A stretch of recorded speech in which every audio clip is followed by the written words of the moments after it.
Live. Oh. You're live. Woohoo! Coming at you Did it. live from the shop of Adamant IT. Did it. Semi-famous YouTube channel. Yes. I started this bit without any idea how I was what the punchline was gonna be. See, the problem is you now don't have the correct coffee mug. Because you need the I'm big deal on an irrelevant social media platform that overly inflates my ego. I like that mug. Hello everyone, how are you all doing? How's it going? Hello Spud, hello everyone else.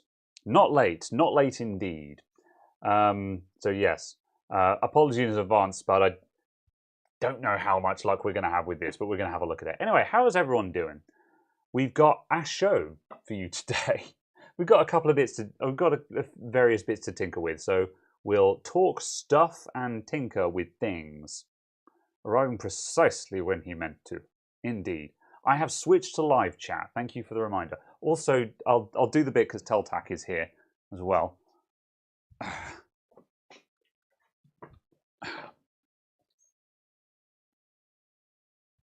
I'm probably not going to wear this for the whole show.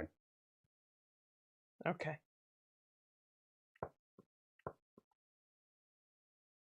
That's it. That's the gag. Anyone who's been watching my Twitch streams will know that I've been playing Rabby Ribby over the past couple of weeks, which is an anime game about bunny girls. So I have bunny things today. So yeah, it is offensive. However, Teltac was just like, I need to send you this. I'm just like, okay. So anyway, that's it. I'm not going to wear it for the whole thing because for the 10 seconds I had that on my head one moment, I was like, this is going to get very hot very quickly. So yeah, I was surprised by how warm it is in here. Yeah. Given that it's not actually overly warm outside. Yeah. Your shop is doing. Also, I think you have Amazon delivery. Oh, that's an Amazon delivery. I'll actually go and get that. Yes, go get the Amazon delivery. Speed, schnell. I will shuffle this way so I can actually read the laptop. Ugh. Cheers, mate. There you go. Yes, top of the milk. I don't know what that means. However, hello Winston. Good afternoon.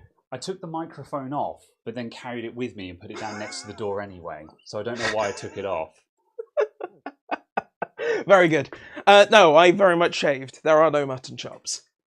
Yeah, the mutton has been chopped. Did you get bored of it, or just you were just like? Well, oh, no, yeah, it was the plan. The plan was purely to. You were just doing it for shave it, wear it for last week, and then shave. Just do it for the bit, yeah. Absolutely.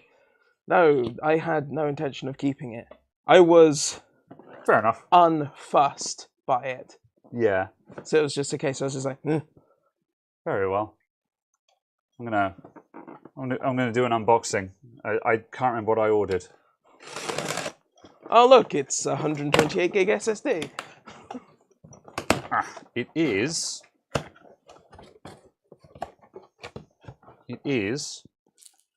Are there two of those? No, there's more than one thing. I've got a new shower head because I need a new shower head at home. So that's exciting, I know. Is it a Super Turbojet Spinimatron 3000? No, because I'm not an idiot. I don't fall for those. If you're ever looking for a new shower head, all the ones that are just like high pressure shower head, you can't have more pressure with the same flow. So basically what you get is a tiny jet of water going at the side of your head. So anything that says it's high pressure basically means it's got zero flow. So yeah, this is a mirror one because I bought the cheapest shower. Yeah, we're talking about shower heads now. I bought the cheapest shower head on Amazon for $5 because the one I had it was chalked up and I tried cleaning it and it just wouldn't come. And you left it sat in a bath of acid for a week and it turned into a goop. No, I didn't go that far, but like I'd filled it with Sillet Bang kind of thing, you know, and bang and nothing happened. Yeah. And just it would it was going off in all directions, you know. So I bought a new one for £5, hooked it up, like first use, just in all directions. I'm just like, it was the cheapest one on Amazon. I don't know what I expected. So I've now bought an actual proper mirror one. £20 this was. And I'm just like, really? £20 for a shower head? But it is an actual mirror showers one. So this one better work. because there's 20 quid's pretty cheap though. I mean, I guess in terms of showers, and if you're talking power showers and stuff like that, yeah. But bear in mind that I live in probably the cheapest private flat you can get. It's a private flat, but it's basically furnished like a council flat. You know, so the actual entire electric shower unit probably cost £50. So yeah, it's just one of those standard issue 12 kilowatt jobs. So yeah. I was amazed when I was informed that they are 12 kilowatts. Yeah, but well, that's it. You know, I didn't realize, because I didn't realize they took a cold supply. Yeah. I assumed incorrectly they took a hot supply, and they were just a small pump unit to give you some pressure. Yeah, that's the strength and weakness of them. Yeah, it's just they are 12 kilowatts because they have to take a cold supply and heat that to, you know, I don't know, 20 or 30 degrees in the space of going through the shower. So you need a big ass heater for that. But the advantage is obviously you don't need to have hot water in the hot water tank. They always work as long as you've got power. So yeah. Anyway, yes, I did also get a haircut. And Ben Laird, hi all from Scotland. Thank you very much for the £5. How's it going? So yeah, Mr. Guru says use a 0.5mm drill and hand drill each one out. I mean, yeah. Or I could buy another one. So I feel like I earn more per hour than is worth the time that would take. Yeah. Oh, and they have sent me 2. I'm going to check if I actually accidentally added 2 to my Is that why car. It was £20? Because you actually bought 2. I'm going to double check now because otherwise I'm sending one back and get my 20 quid back. Or did they just accidentally put 2 in the box? Nope, yep, somehow I accidentally managed to add 2. That's very frustrating. How much is that order then? View order details. Oh yeah. No, I'm just a moron. I should have noticed that the price was wrong when the grand total of the order was 45 because it was shower head plus a couple of cables. Well, awesome. I love it. Does anyone want? Do you need a shower head? Would you like to buy a shower head? Brand new in box, never been opened. Fits most electric showers. I don't have an electric shower. All right. Teltac, Spud. Anyone need a shower head? Okay. Just send it back. Unlike those mice and keyboards. All right, I will. All right, that's okay. And then I've got some USB Type B cables for the bench. Okay, fine. Are they actually the correct length? Or did you order 1.5 meter ones twice instead of a 3 meter one? I'm going to check now. I intended to order 3 meter ones. I will be. Oh, the 3M black. Okay. Good. Okay. It says UK, but that was also very funny. So yeah. All right. The Amazon order is exceedingly boring today. Let's move on. Just put in barely above the minimum. Oh no.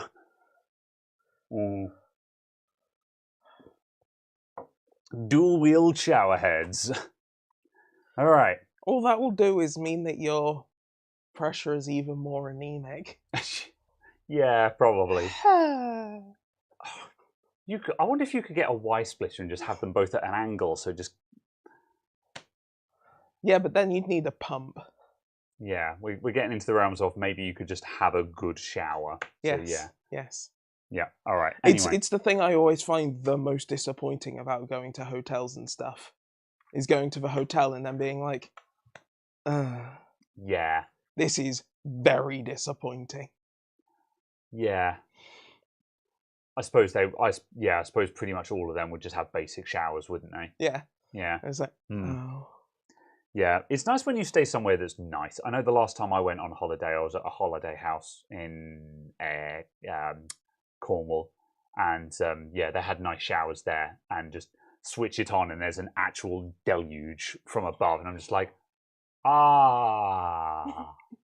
this must be what mediocrity feels like, you know? I don't know. Anyway.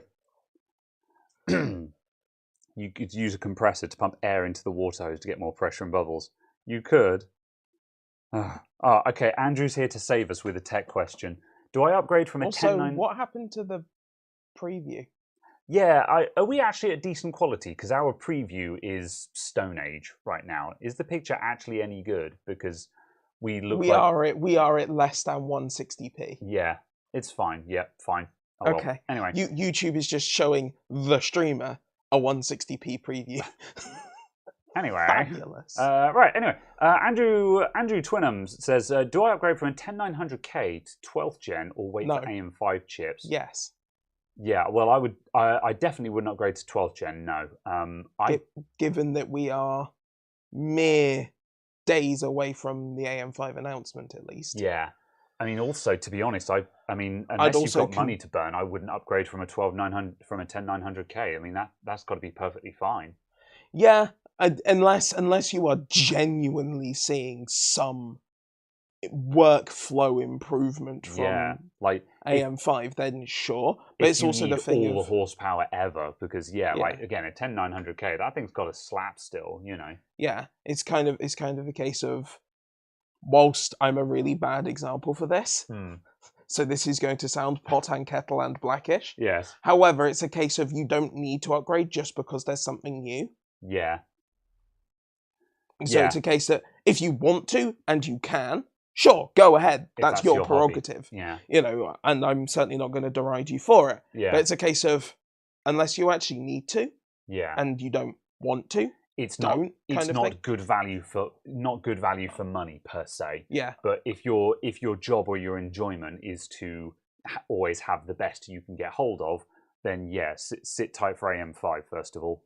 And at the very least, see how that does. Yeah. Because as we continue to get towards launch, we're getting ever increasingly ridiculous claims of performance uplifts. Yeah. I saw someone attempting to claim that we're going to see a 27% performance uplift on single-threaded. I was just like, okay, but no. Yeah. Yeah. I was like, I understand you're excited, but...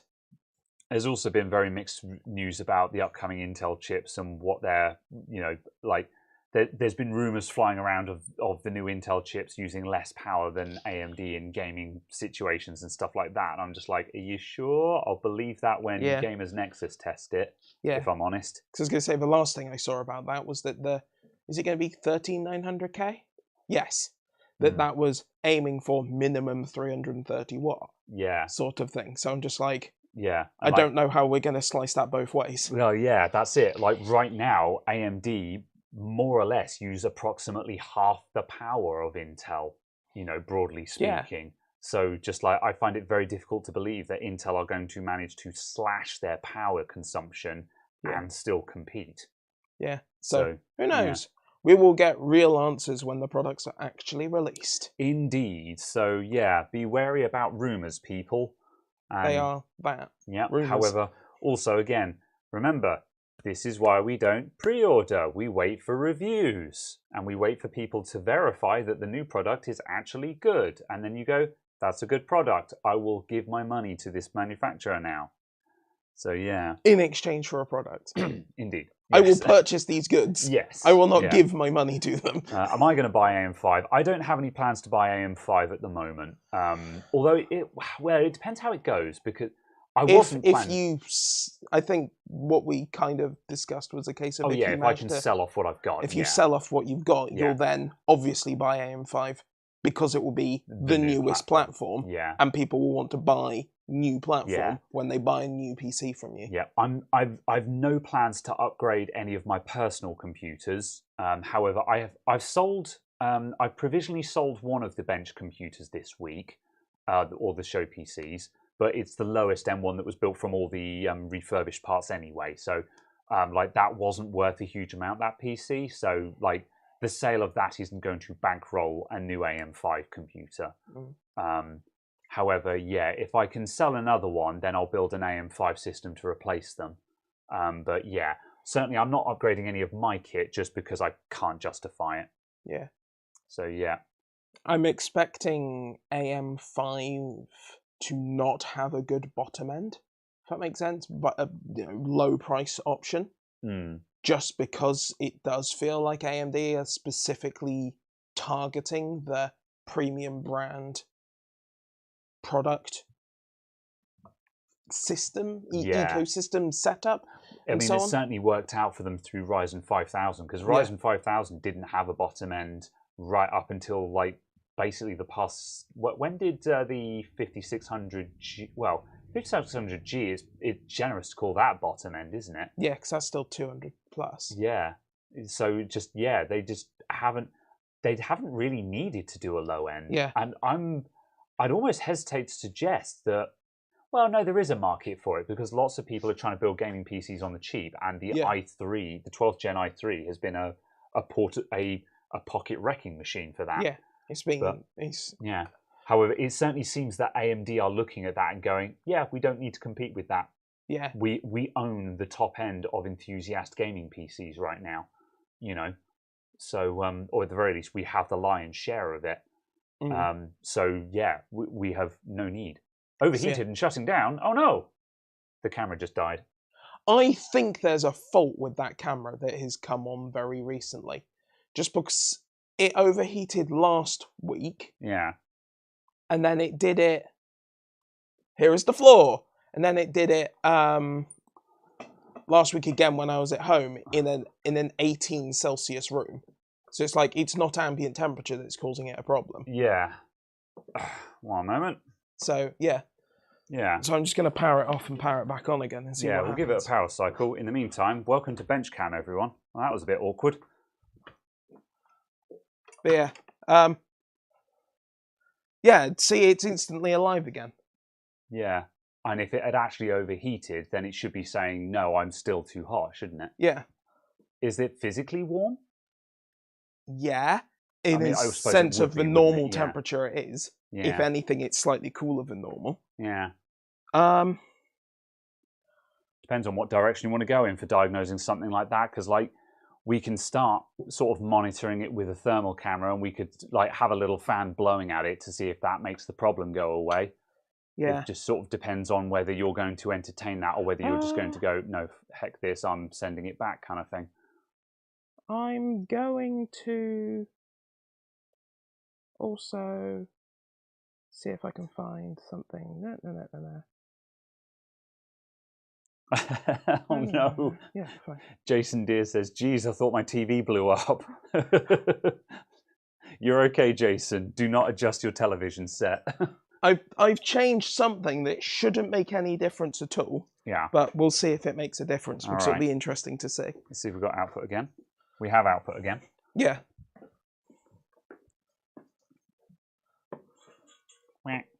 All right, we're back. Apparently the light is now in frame. Because I twisted the camera. Oh, yeah. Yeah. Where were we? Okay. Bench cam looks better. It depends. In some ways, the bench cam was a bit closer, but it depends on what kind of shot we're looking for. No, we are not. Oh, the frame rate tanked apparently.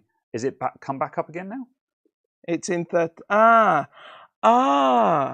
Interesting. I was going to say the preview looks. I just set it to 30 FPS, 1080p, as opposed to 4K 60. Okay. So it does make a difference to the output. I thought the HDMI was fixed at a 1080p raw output. Yeah. It isn't. Ah. Interesting. Okay. Do you want to swap to the other camera? Because I need to go into the menus to change stuff. Stand by. So if you want to bench cam. Bench cam. Cool. I'm going to adjust the bench cam so it actually is framed up properly while we do this. And then I will quickly go back and answer some questions in chat. Ugh. That'll do-ish. That'll do. Anyway. Where are we? Yeah, this one will look very smooth anyway because this camera is 60 FPS, although I forget what we're capturing. Let me think. Yeah, no, it should have been. Whatever. Anyway. Yeah, it's very interesting that you can see the 30-60 FPS difference even on the internal screen. Oh, okay. Yeah, it was very. Yeah, I was going to say I didn't spot it, but I wasn't looking at the preview at the moment when it changed. Whereas obviously everyone who's tuned in is looking at the screen. Yeah. Whereas that's not where I'm looking most of the time. So yeah. Oh well. Right. Okay. Is that the work queue in the shelf behind it? Some of it, yes. Not all of it though, but some of it. Right. Okay. Rolling back a bit. Where were we? Now camera on to autopsy on. Yeah. True that. Right. Okay. Where were we? What were we talking about before? Oh yeah, we're talking. Yeah, so AMD have got the AMD don't need a low-end product basically. Are we switching back to the main cam now? Yeah. Yep. Okay. That white balance is awful. It was a bit odd, wasn't it? Yeah. This is set up for the bench over there, and anyway. So yeah, initially the picture is one. There are some people that are just like, oh, that looks better. It's like the colors are popping, yes, but that's the same as the problem with the TV effect, where just everything is oversaturated. So initially it looks great, but when you actually get down to it, you're like, no, that's not actually a better picture. It just suddenly pops a bit more because it looks a bit different. Okay, yeah, so yeah, AMD, they don't need a low end on the enthusiast market. It basically seems, so I don't think we're going to see that. It might trickle out sooner or later, but not expecting it anytime soon. Yeah, although apparently the comments that are coming out are that B650, X670, and B650, X670, and X670E are cheaper to manufacture than B550 and X570. That's good, yeah. Which is interesting, so the motherboard pricing might actually be slightly lower. That would be good, because that's definitely been an issue with B550 and X570. It's just the motherboards just jumped up in price by a category, because, again, in the X470 days, you could buy a basic X470 motherboard for £100, and a nice one, so one that you would do on an average build, was 130, maybe 140 tops. Yeah. Whereas for most of the X550 and B550, I've mostly been saying to people, I'd be prepared to spend 160 or 170. And I've heard some people just say, inflation. I'm like, I'm not sure, to be honest. To a degree. Some stuff, obviously, It's also it's gone up by 50 or 60 quid for how much I'd expect to pay, though. Oh, yeah, absolutely. But it's kind of a case of also just the fact of people need to stop comparing the price of graphics cards that launched in 2022, 2023 to graphics cards that launched in 2012. That was 10 years ago. When we've had like 5 or 6% real terms inflation every year. Yeah. So it's kind of a case of... Yeah. Look at the problem of the fact of your wage hasn't gone up to match that. Yeah. Yeah. And then this is a conversation that I'm not going to have here. Quite so. But yeah, certainly, the problem is elsewhere, isn't it? Oh well. But yes, fair enough then. Mr. Guru says, why the buckrag board in the thumb? That's because we're going to be tinkering with one of those in a minute. We're going to start off with this motherboard first, which I don't think we're going to spend too long on, if I'm honest. No. Just purely because we had a quick look at it before we started streaming, in case it was going to be another no fault found, and we were like, we can't do that 3 weeks in a row. It's kind of funny, but also not really, This is incredibly awkward. Yeah, just like, some people are going to think that's hilarious, and then there's going to be other people that are just like, why don't you ever check stuff first? So we did check it, and it is dead, but also I'm fairly certain that I don't know what's wrong with it, and I don't know how to fix it without doing extensive research. But yes, at any rate, let's start having a look at this thing. Yes. So this is a ROG Strix B550E Gaming that was kindly sent in by Spud. It's dead, do you want to look at it? I believe. Yes, basically. History unknown, just it's dead, it doesn't power on. Yeah, and it's completely dead. There is nothing. There's no fan twitching, there's no standby lights, there's nothing. Yeah. Let's go for sideways cam.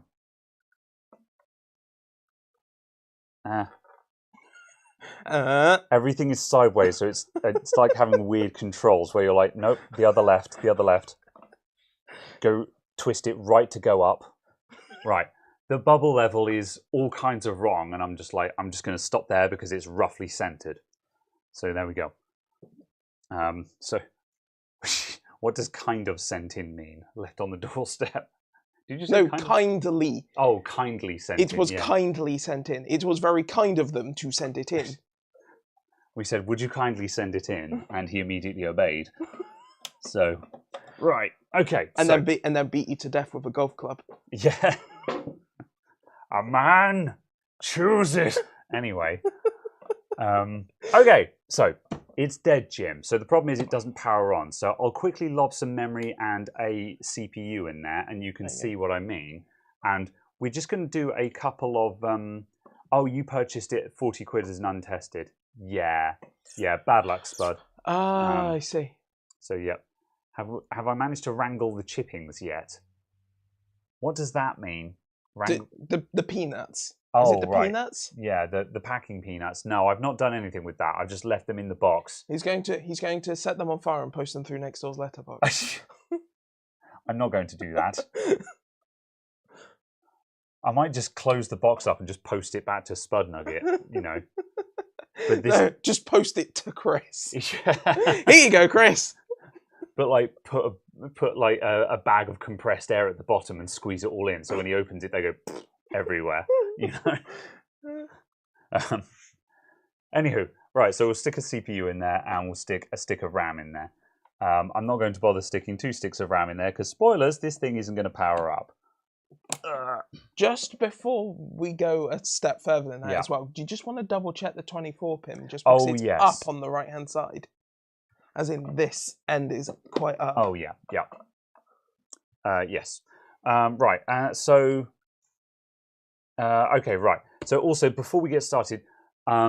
we have done... Yeah, I'll show now for posterity. I can't have the thing sideways because you guys won't be able to see the multimeter. What? Well, then it's sideways for us. Hang on a minute. Whose idea was this? Yours.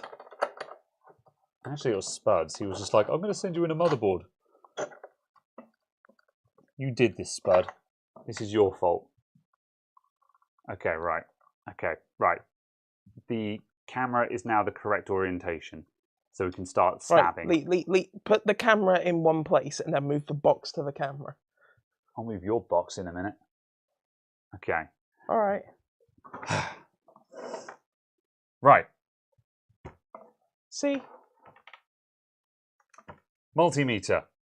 So, we already checked this, but I'll show it again just for posterity. So there are no short circuits on power inputs, firstly.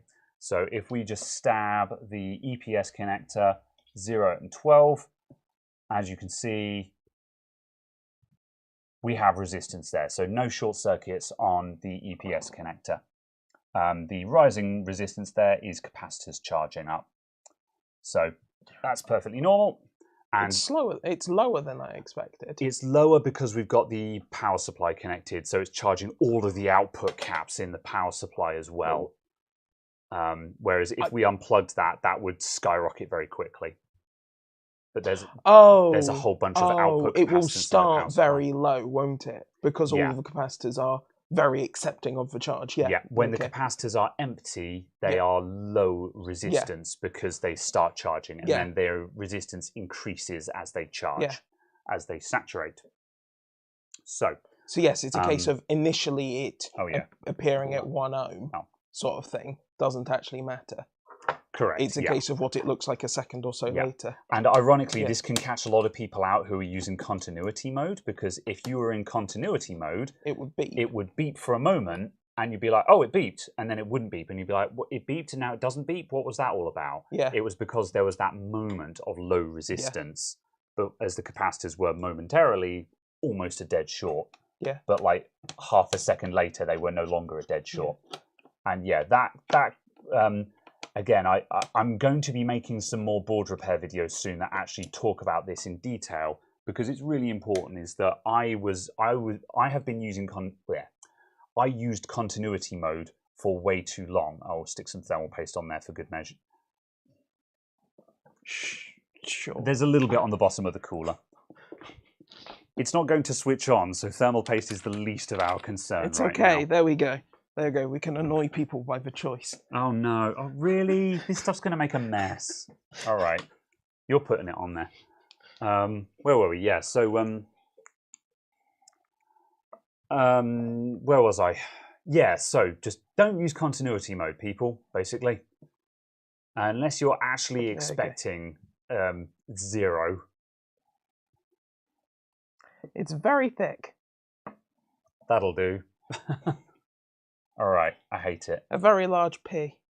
I'm in on the joke and I hate it.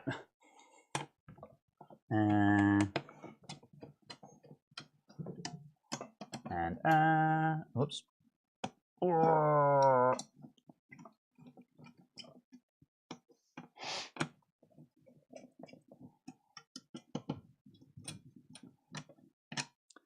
Right, so it's all plugged in. Power on at the power supply. Everything is connected. And that was me pushing the power button. It's not on shot, but here's the power button. So as you can see, it's dead, Jim. It's stone dead. So this is why we're not worried about the CPU or the RAM or anything like that, because it's stone dead. So another observation is some Asus motherboards have standby LEDs, but also we should get RGB on the ROG logo here. That should be on in standby. So that suggests that there's no standby power. So if we go over to voltage mode, another observation that Spud Nugget had already made was if we check the power button, if I put my black probe on ground and we check the power button, we can see that there is 3.3 volts at the power button. So there is some power in this board.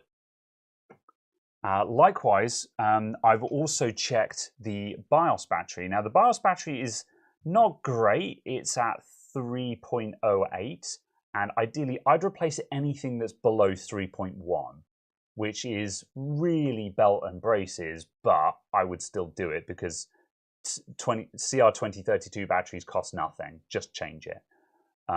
However, there is some power there. Another thing we can also check, if we switch the power off, if we pop this guy out, is we can just double check if there's any problems with that.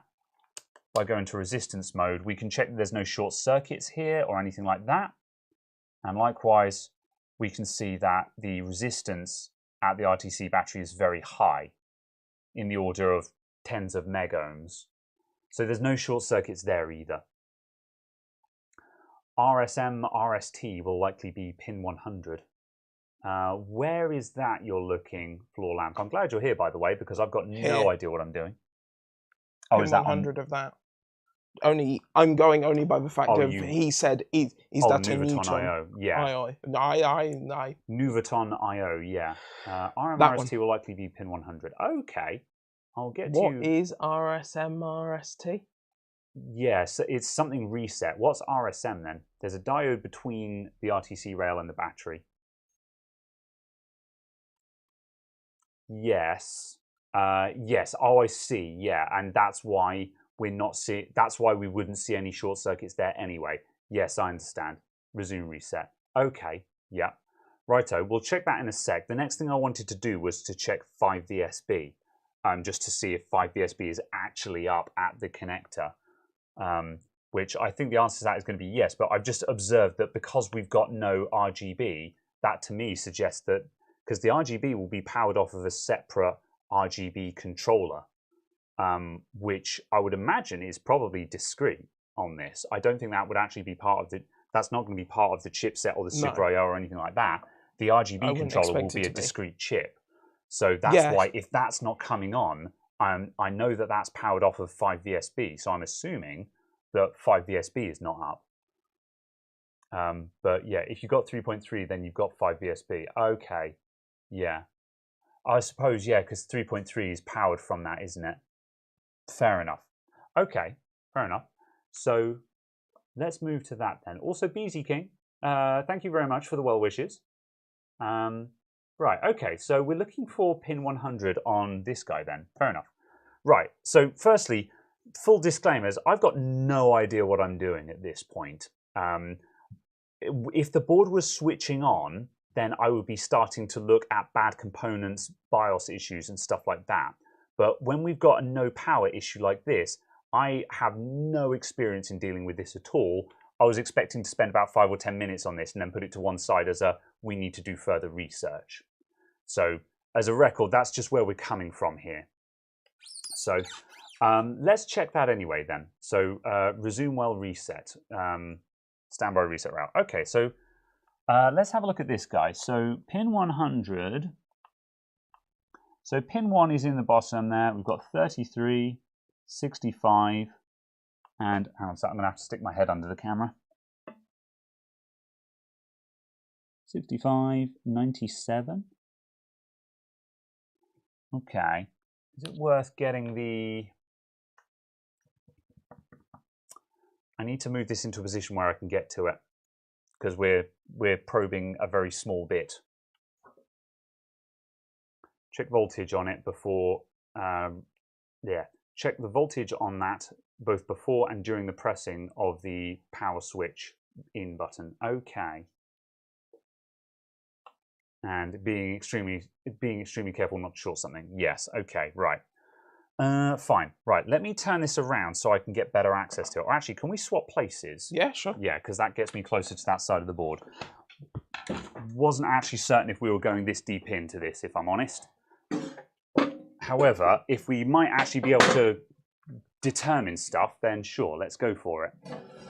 So, pin 100. So, 1, 33, 65, 97. Frickin' hell. I might actually need to get the microscope over here in order to do this, which is why I'm going, right. I mean, that would fit in doing it the other way around. Yeah, because we were planning on looking at the microscope stuff anyway.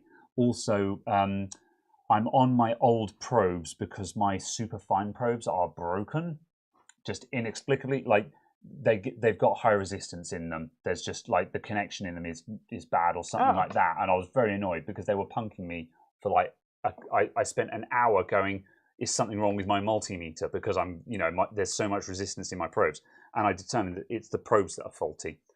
And I was very frustrated with them. Although I'll plug them in now and I'll see if they're going to behave, because I can't. These ones are not sharp enough to probe that chip. So I'll just quickly see if they've come good. Ugh.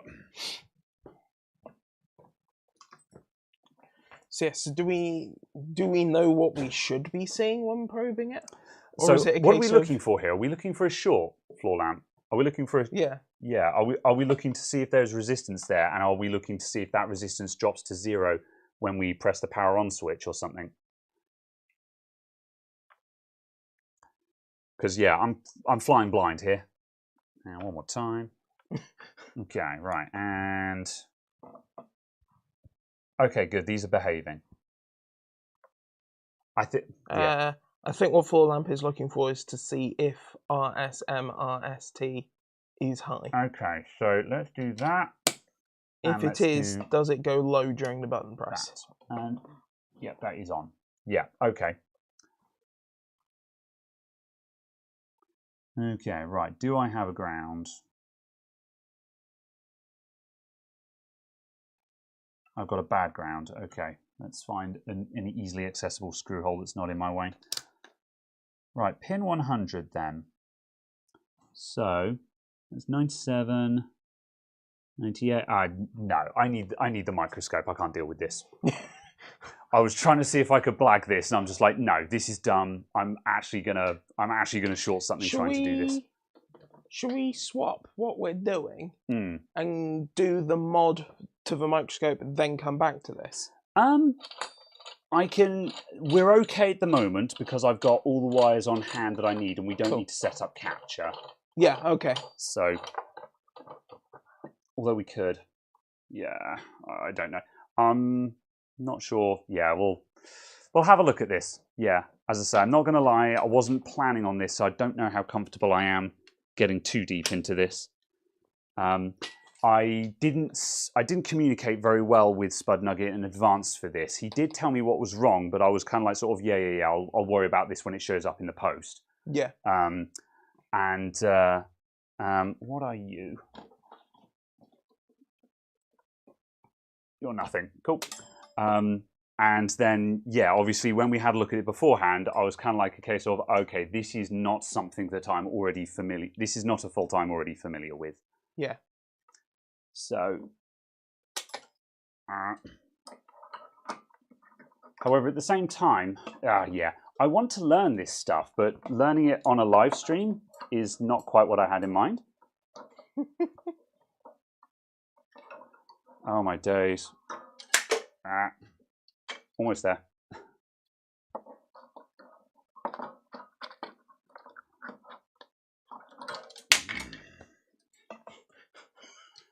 Third time's the charm. You quite all right. I'm not all right. Okay. Do you wish to unrustle your jimmies? That's my secret cap. I'm always rustled. All right, that's good enough. Very wedged in place. Okay, good. That is on. Probably didn't even need the light. But we have the light. What would happen is you'd sit down, you go, oh, it's too dark. Yes. Welcome. All right. Okay, I feel a bit comfortable trying to stab this thing now. I'll be able to see what I'm doing. Sorry, no capture. Deal with it.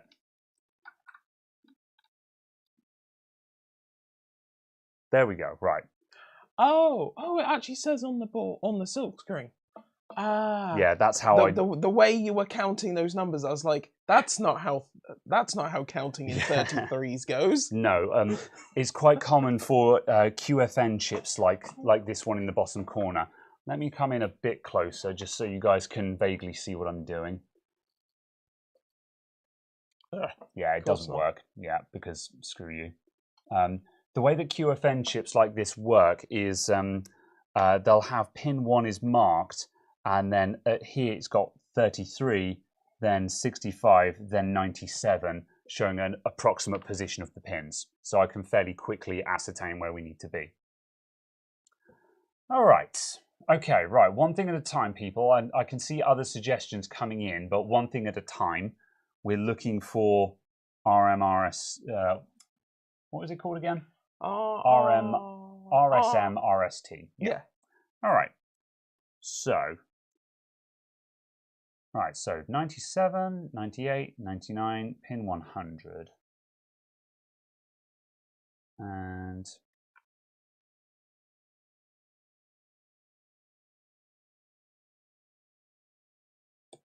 whoops, easy. Slipped off of it then.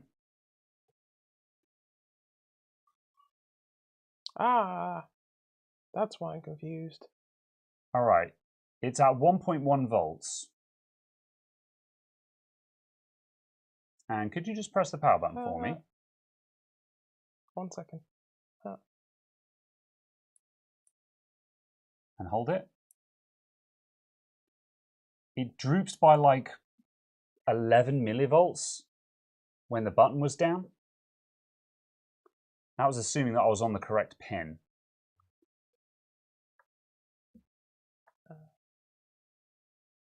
So yeah, what were we expecting to see there? Because if we didn't get 3.3 volts. Check voltage on before, during pressing power button. I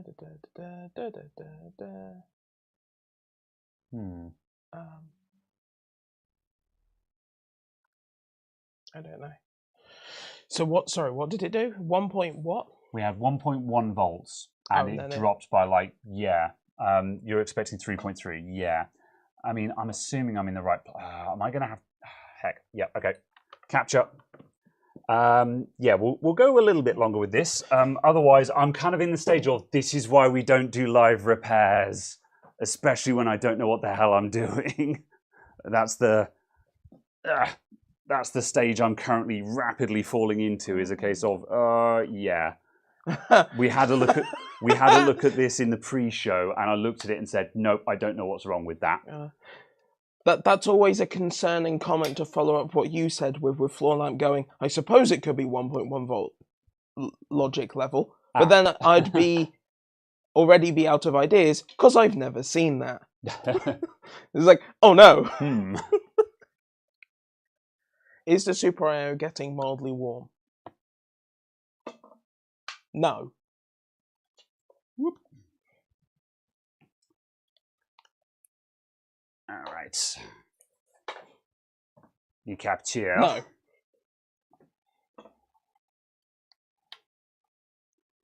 Badonk. There you go. Okay. Right. And XR1. Wrong one. Oh.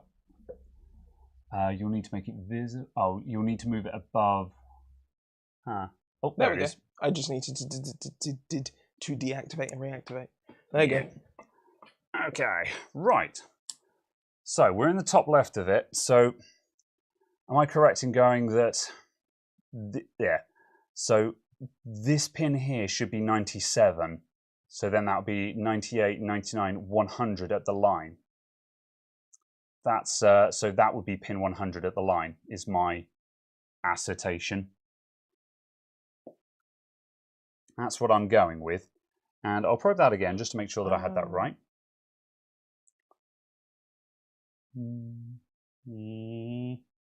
It's a very good picture out of the microscope, isn't it? It is. Right, so yeah, that's 1.174 volts. What's the pin above it? Just in case that's 3.3. That's nil. Okay. Nothing there. And that's also 0. Okay. Ooh.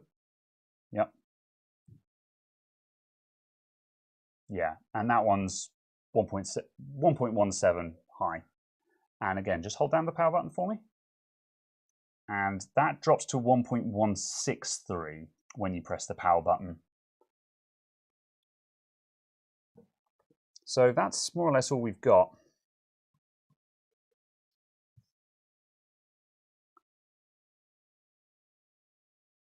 That is the only info we've got. So so that's the thing, is because like we weren't doing this probing before stream. However, I was looking for obvious power issues and obvious power rails that were either shorted or not present, and coming up with 0 there. I think basically I did everything that Spud Nugget had already covered. So ones marked with the white lines, the ones with voltage. No, that's just those are just counters basically. So the white line there indicates that that is pin 100, and then we've got 1, 2, 3, 4, 105, 110, and so on. So they're just mile markers effectively. So yeah, long white lines are 10s, short ones are 5s. Basically that. So yeah, I think we're kind of stuck on this one. Did you check pin 101 as well? Yeah, 101 was on nothing, was 0. I'll check it again just to make sure I got it right. Also, yeah.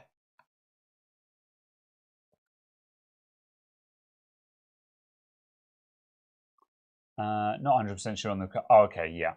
101 or 100. Yeah, let's check you again. So let's come in. I'm going to come in at the high point so I can get it on the chip this time.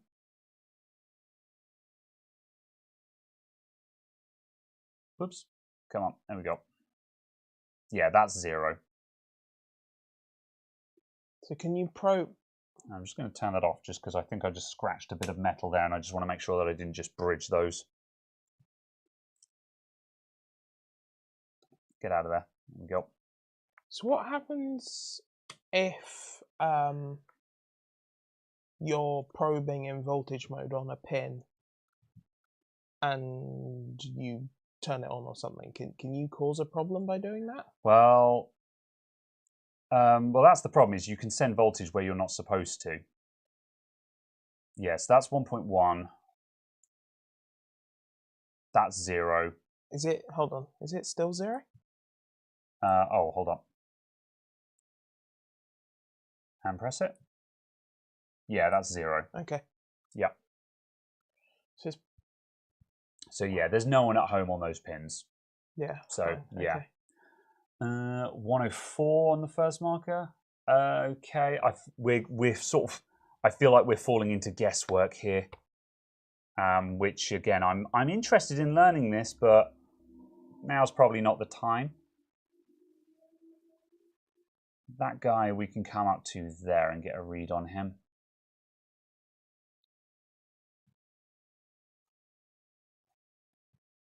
Here we go. That's 0. 104 is at 0.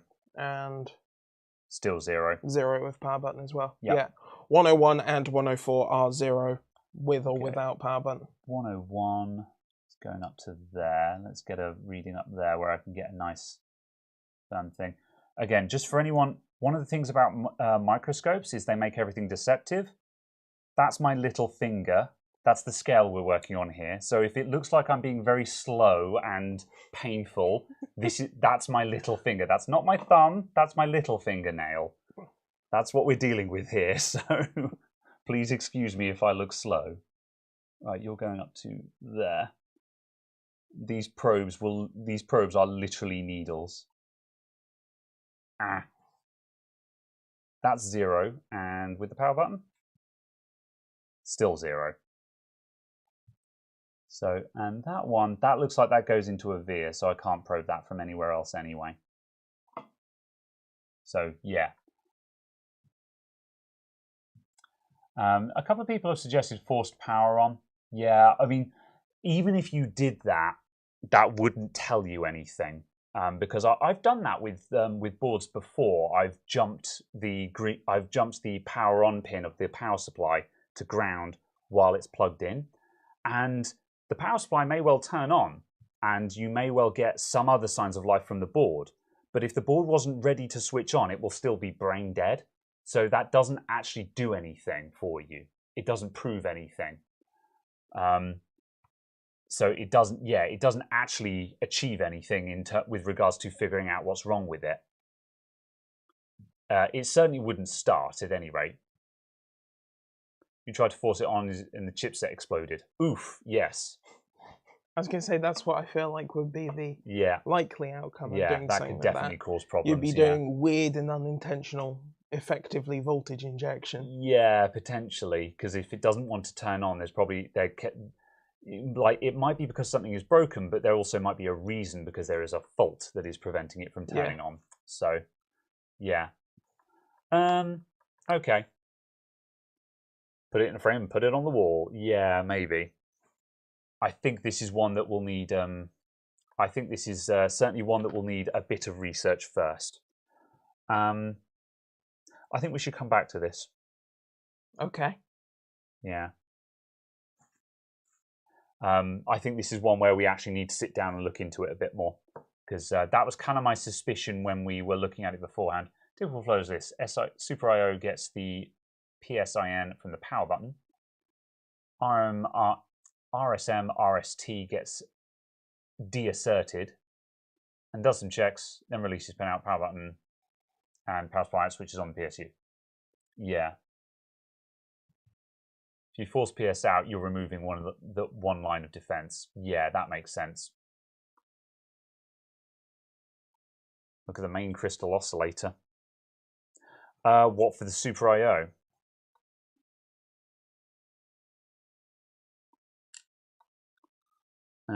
Let me just check if we've got.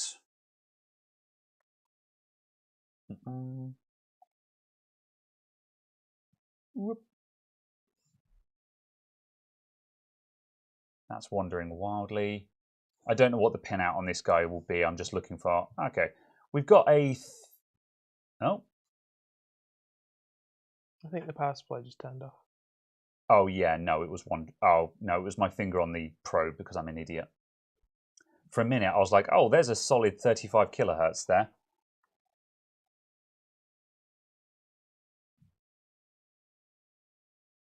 I never trust frequency on multimeters. They seem to have a mind of their own.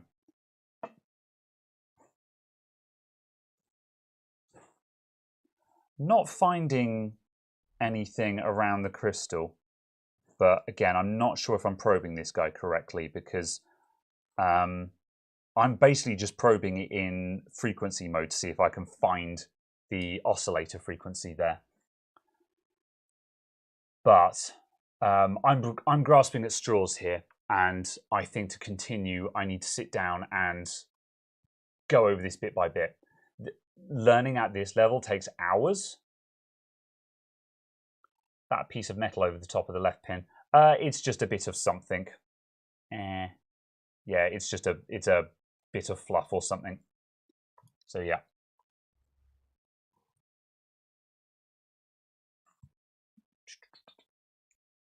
Yeah, I think we're going to come back to this because we could sit here for half an hour kind of hoping that someone in the chat gives us a suggestion, and that's not really going to work. DMM not made to measure crystals. Yeah, that's fair. Yeah. Nope. I'm moving on from this, I think, because we're grasping at straws, and I think we're going to spend an hour going, we don't know what's wrong with this. Absolutely. So yeah. Cool. All right, decision made. Yeah. I'm going to put this in the pile because I've got a growing collection of motherboards with faults that I want to look into and get some knowledge on. And you've got to start somewhere. And the only way to learn is to find stuff that's broken and try and fix it.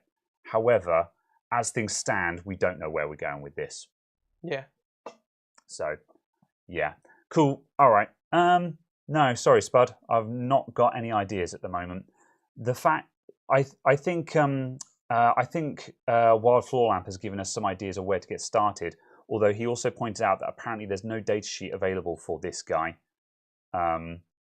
The NCT 6798D, which makes things very difficult to work with as well. So yeah. Fair enough.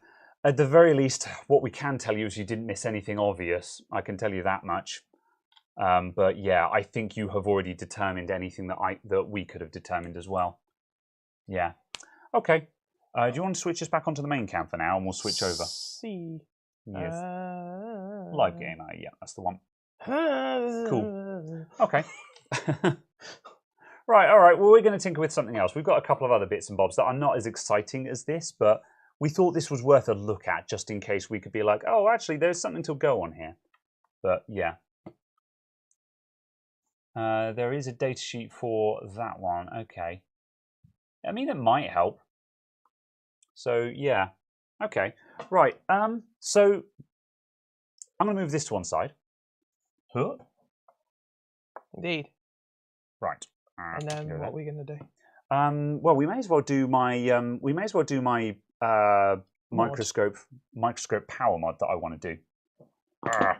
So while I move this, Yay Computer says, any thoughts on a food upgrade path? Good. Good, not food. On a good upgrade path from a 3600 B450. If you're playing at 1080p, I'd argue that you're probably absolutely X fine. In there. Also, a case of you're absolutely fine. I RAM. Yeah, that's true. Yeah. And oh yeah, your RAM and your CPU. Hang on a sec. Let me. I was just going to. I was only trying to oink the RAM out. There you go. All right then. Understandable. Have a nice day. Yeah. Very well. Yeah, I'd stick with it. I wouldn't particularly change that, especially if you're not playing it like 240 hertz 1080p. If you're aiming for that, then I would look at a CPU upgrade, then a GPU upgrade, I think, as opposed to a GPU upgrade and a CPU upgrade. But yeah, is a 5600 a good upgrade from a 1500? Yes, absolutely. It's an order of magnitude faster on single threaded, basically, which will make everything feel nicer. So yeah, it's a very good upgrade, especially if you've got a motherboard where it's just a BIOS upgrade to add in the support. So yeah, it makes it reasonably cheap because the 5600 non-X is actually quite good value for money. I have no idea what they're selling for at the moment, but I just know that there was a half-decent discount off of 5600X at one point. So yeah. Fair enough. Yeah. Do you have Ah, yes. Right. So what we're going to do now.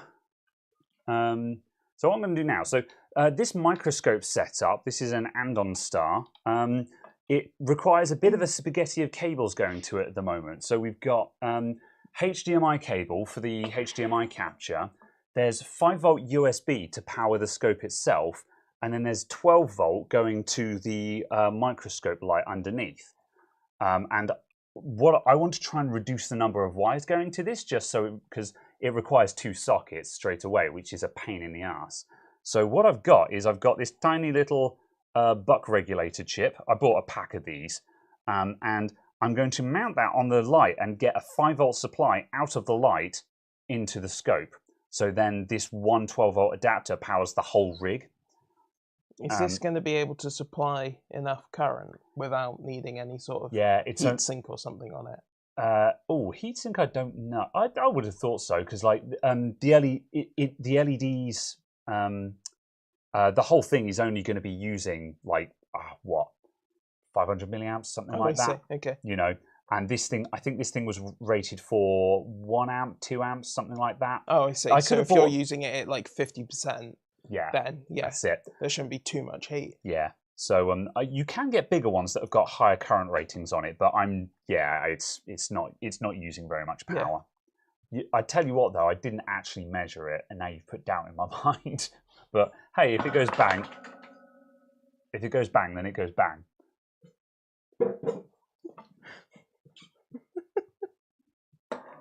As everything runs away. Right. I need to adjust some things. I think everything can be unplugged.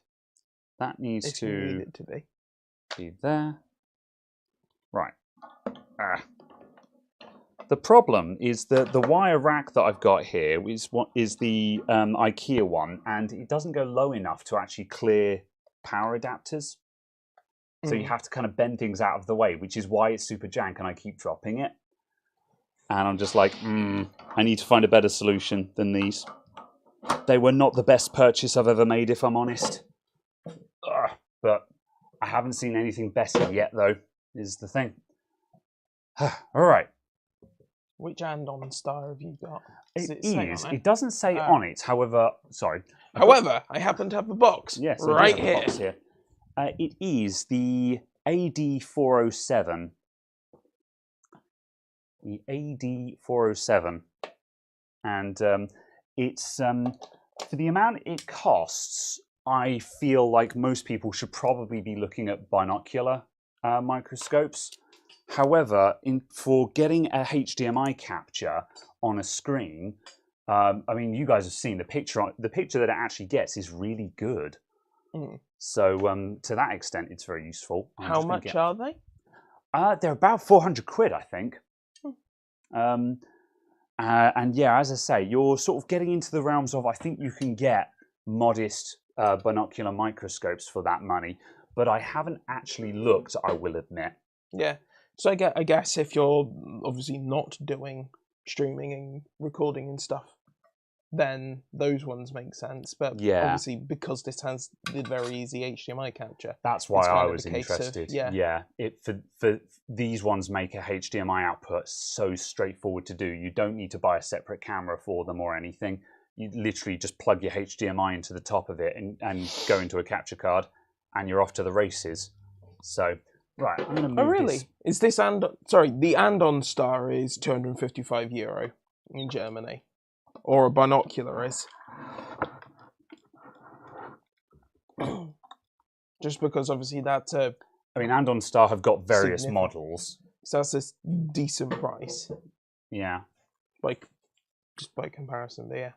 Yeah, €255. That might be for a different. Yeah.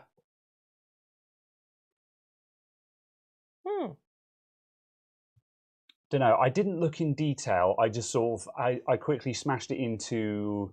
I think I bashed it into Amazon and I bashed it into eBay a while back just to get a rough gauge in price. Yeah. And just saw those numbers, but maybe I was just not seeing actual numbers. So yeah, okay, yeah. I'm not sure if I'm honest. But yeah, certainly a case of if it's available at that price. Yeah, because I hadn't. Better than. Yeah, because I hadn't done research on it. It was just Muerto was just like, I bought a new scope. Do you want my old one? Yeah. And I'd seen pictures that this one had taken. I was just like, hell yeah, thank you very much. But I hadn't actually done a lot of research. So, okay, right. So, let's undo this first of all. And then I shall adjust this over here. Put that like that. And take this guy off. So we undo these screw bits on the side. This light is the cheapest one that I could get on Amazon. And in terms of actual illumination, it's very good. In terms of build quality, less so. Is it like the shower head? Yes. In the screws that are supposed to hold it straight and exactly even are not straight. So, however, it does the job is the main thing. Okay, so phase one of this. Do you want to switch to the bench cam? Yes. You could also route the cable inside the tube. That won't be necessary. Oh, I could route some cables. This, maybe. I'll get back to you on that one. Just because of the design of the joints, so it feels like you'd pinch them. Yeah, maybe. Certainly, like the center one, if you swing that around at all, yeah, it feels like you'd pinch them. Yeah, also that one's actually blocked off there, so no, not on this one. However, I could still zip tie them in once I've got it all lined up, which is kind of what I want to do moving forward. So yeah. All right, so here's the lamp. So I've had this thing apart before, just to have a quick look. And could you pass me the Phillips? Thank you. And this guy's pretty simple on the inside. Whoop. Did it come with the stand, or is that an upgrade? I believe this is an upgrade, this stand. Again, Muerto sent the whole shooting match to me. Massive thanks to Muerto again. So yeah, he sent the whole shooting match in, which was just awesome. Because it's a really good stand as well. It's really rigid and it holds it really well. So, if I undo this ring... Mounting a microscope on one of these arms where you're just like... Absolutely not. Precise focus. Bounces up and down. Yep. Bollocks. Absolutely not.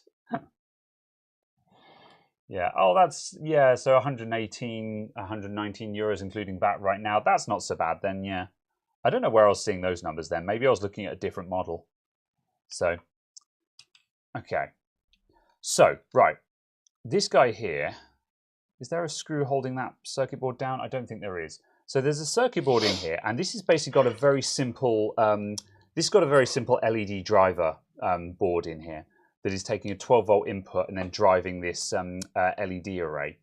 And what I want to do, I want to get a couple of jumper wires, one of them on the ground and one of them on the switched 12-volt. And then I'm going to run those outside this hole that I've got in there. And that'll give me a hole. Yeah, and that'll give me a 12-volt. That'll give me some 12-volt wires coming out. That's then going to go into my little buck regulator. Then I'll take I've got a USB cable that I'm going to splice. Whoop.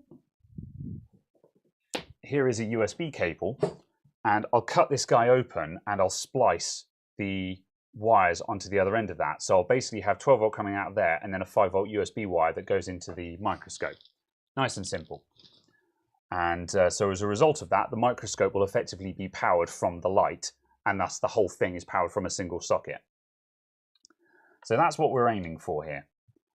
I was going to take this guy out, but it's glued down there. That's probably glued down with a double... Oh, actually, I do see a screw. There are two small screws down there. However, I don't know if I'm going to fish all of this out because this is the LED array is soldered down. I don't want to take all of that out. So I think I'm just going to solder in situ. Right, okay, and so I suppose I should double check the polarity of things and not just assume. We've got a red and a black here. However, let's just make sure that those are actually what they say they are. So I'll plug this in.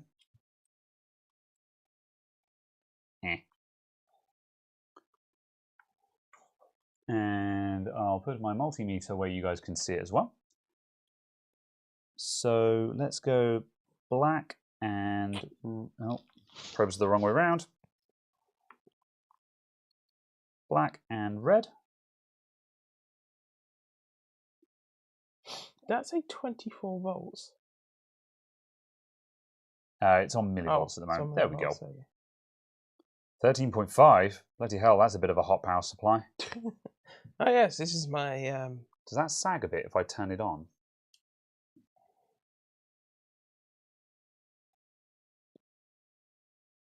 Nope, that's just a really hot 12 volts. Understandable, have a nice day.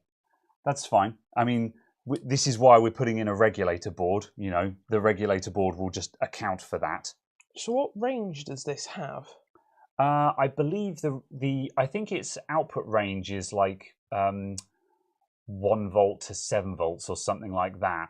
And the input is like 10 to 15 or something along those lines. I can't remember the spec off the top of my head.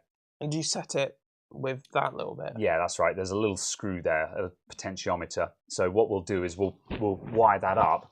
Then we need to probe the output and adjust the set point until it gives us 5 volt output. And it will give a constant 5 volts regardless of what the input is. Yeah, within its ranges. Yeah, within the ranges. So that's cool. And how efficient are these little things? Reasonably. You know, like there'll be a little bit of drop in there, but it's a switching power supply, so it's going to be pretty good. You know? It's not the case of like you need to be concerned because it's dropping 1 watt for every watt. No. Draw. Yeah. I would expect it to be 80% efficient, maybe maybe 90%. So yeah.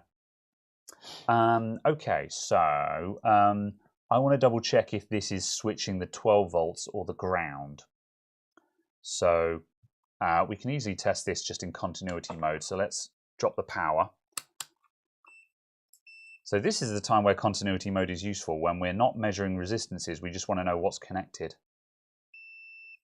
Yeah, so it is a switched 12 volts because it's quite common on some electronics for them to just switch the ground instead, which you shouldn't do, not for the main power in switch, but I've seen it before where just the actual ground is the bit that is switched on and off.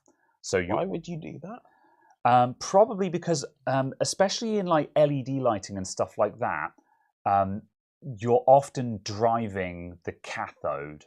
So it's driving the negative connection, not the positive connection. Oh, I see. And so for the sake of simplicity, they just have the input just go straight into the load and they put all of the electronics on the ground on the negative side instead. Right. So I think that is lazy design, but I'm not an expert.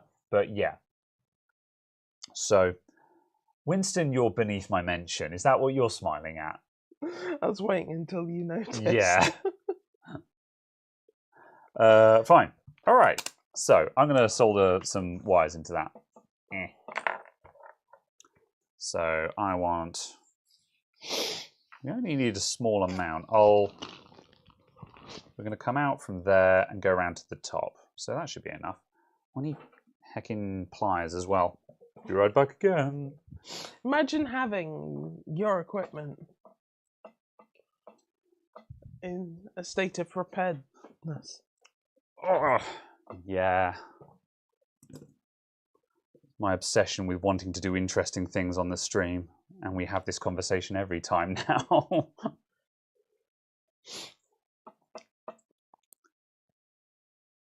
Right. Some red and some black. I don't get any depth perception through this. Wait. I have no depth perception with my eyes. I'm blind in one of them.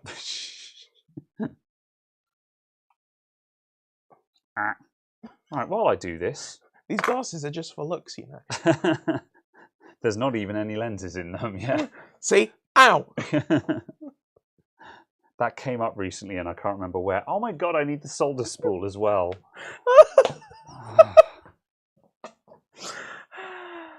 Anything else over here that might be useful? Do you have a soldering iron?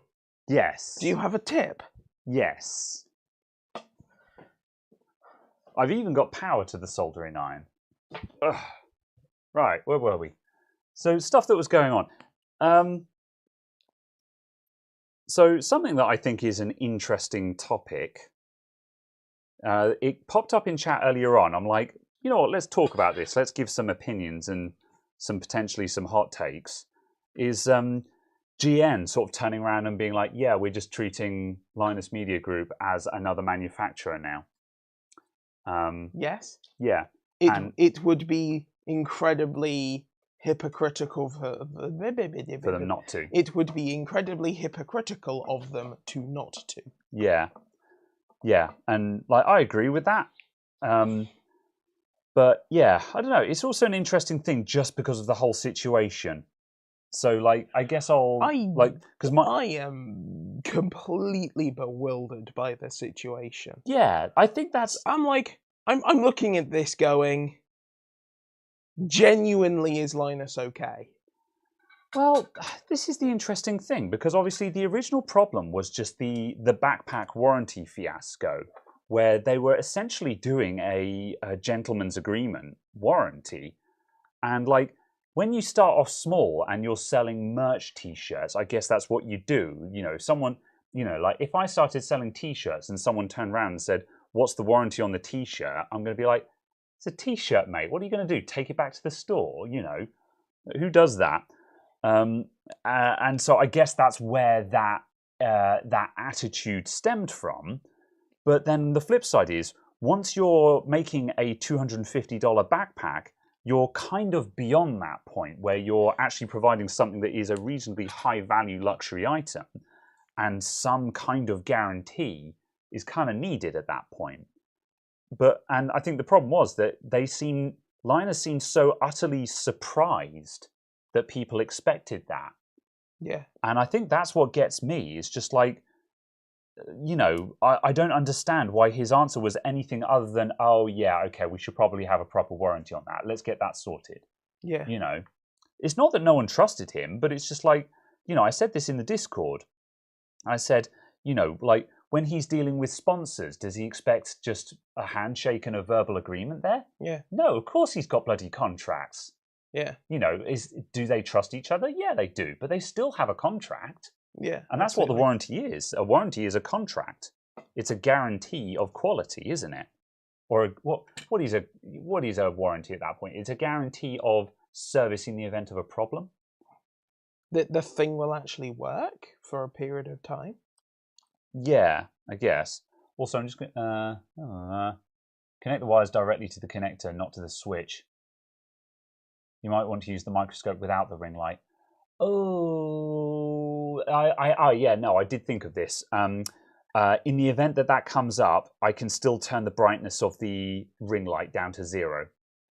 But why would you want to use it without light? I don't think I would, unless I'm looking at something that's very bright already or something like that. But again, I can turn the light down to 0 anyway. However, I do want the ability to switch off the microscope, like hard power off the microscope, without unplugging this wire. Yeah. So yeah, I mean the microscope has got a soft on-off button, but it's nice to have a physical. I can turn the light down. But yeah. Anyway, though, I don't know. Linus, I don't understand why he was so taken aback by this. That's what bothers me about the whole situation. Yeah. I don't understand why this surprised him. Yeah, because it clearly did. And it also doesn't seem like something that would have surprised him before. So hence my comment of like, is he actually okay? Yeah. Are we going to have some big announcement soon where it's like, yeah, Linus isn't appearing in videos for a while. Oof. You know. And then in 12 months' time we find, yeah, he was actually in hospital for 6 months. Yeah. You know, or something ridiculous like that. Yeah, I don't think it's going to go that far, but... You know, but if that makes sense, it just feels like there's some big event missing here. Yeah. Because it's weird for someone who seemed to get the idea of championing consumer protection and people getting what they're buying for. Yeah. Or getting what they're buying. Investing £250,000 in a company whose thing is right to repair and people fixing stuff and good customer service and stuff like that, to then turn around and go, lol, warranties. Yeah. And then also to then make a t-shirt insulting people who considered the possibility of going, hey, I want a warranty. Yeah. See, that's the thing about the t-shirt. In a way, like, I think it's funny to make light of the drama, and I think the Trust Me Bro t-shirt is funny, but also, again, I mentioned this on the Discord, but so you've probably already seen it, but as I said, my goodwill for finding that joke funny immediately evaporates because despite all of that, like if he had said, okay, you got me, I'm going to do a warranty on this, however, I'm also going to make the t-shirt because I think that's funny. But what he actually did was, we'll give these people a piece of paper because that's what they want. So it's a case of, you don't actually understand the problem here. Yeah. That is the real issue. That is the real problem here. And that's why I think the Trust Me Bro t-shirt is funny, but my goodwill is gone because you don't actually understand that there's a problem here. Yeah. It was also the fact of it was all right, there we go. Slightly awkward seeing him be so at odds with the mood of the room. Yeah.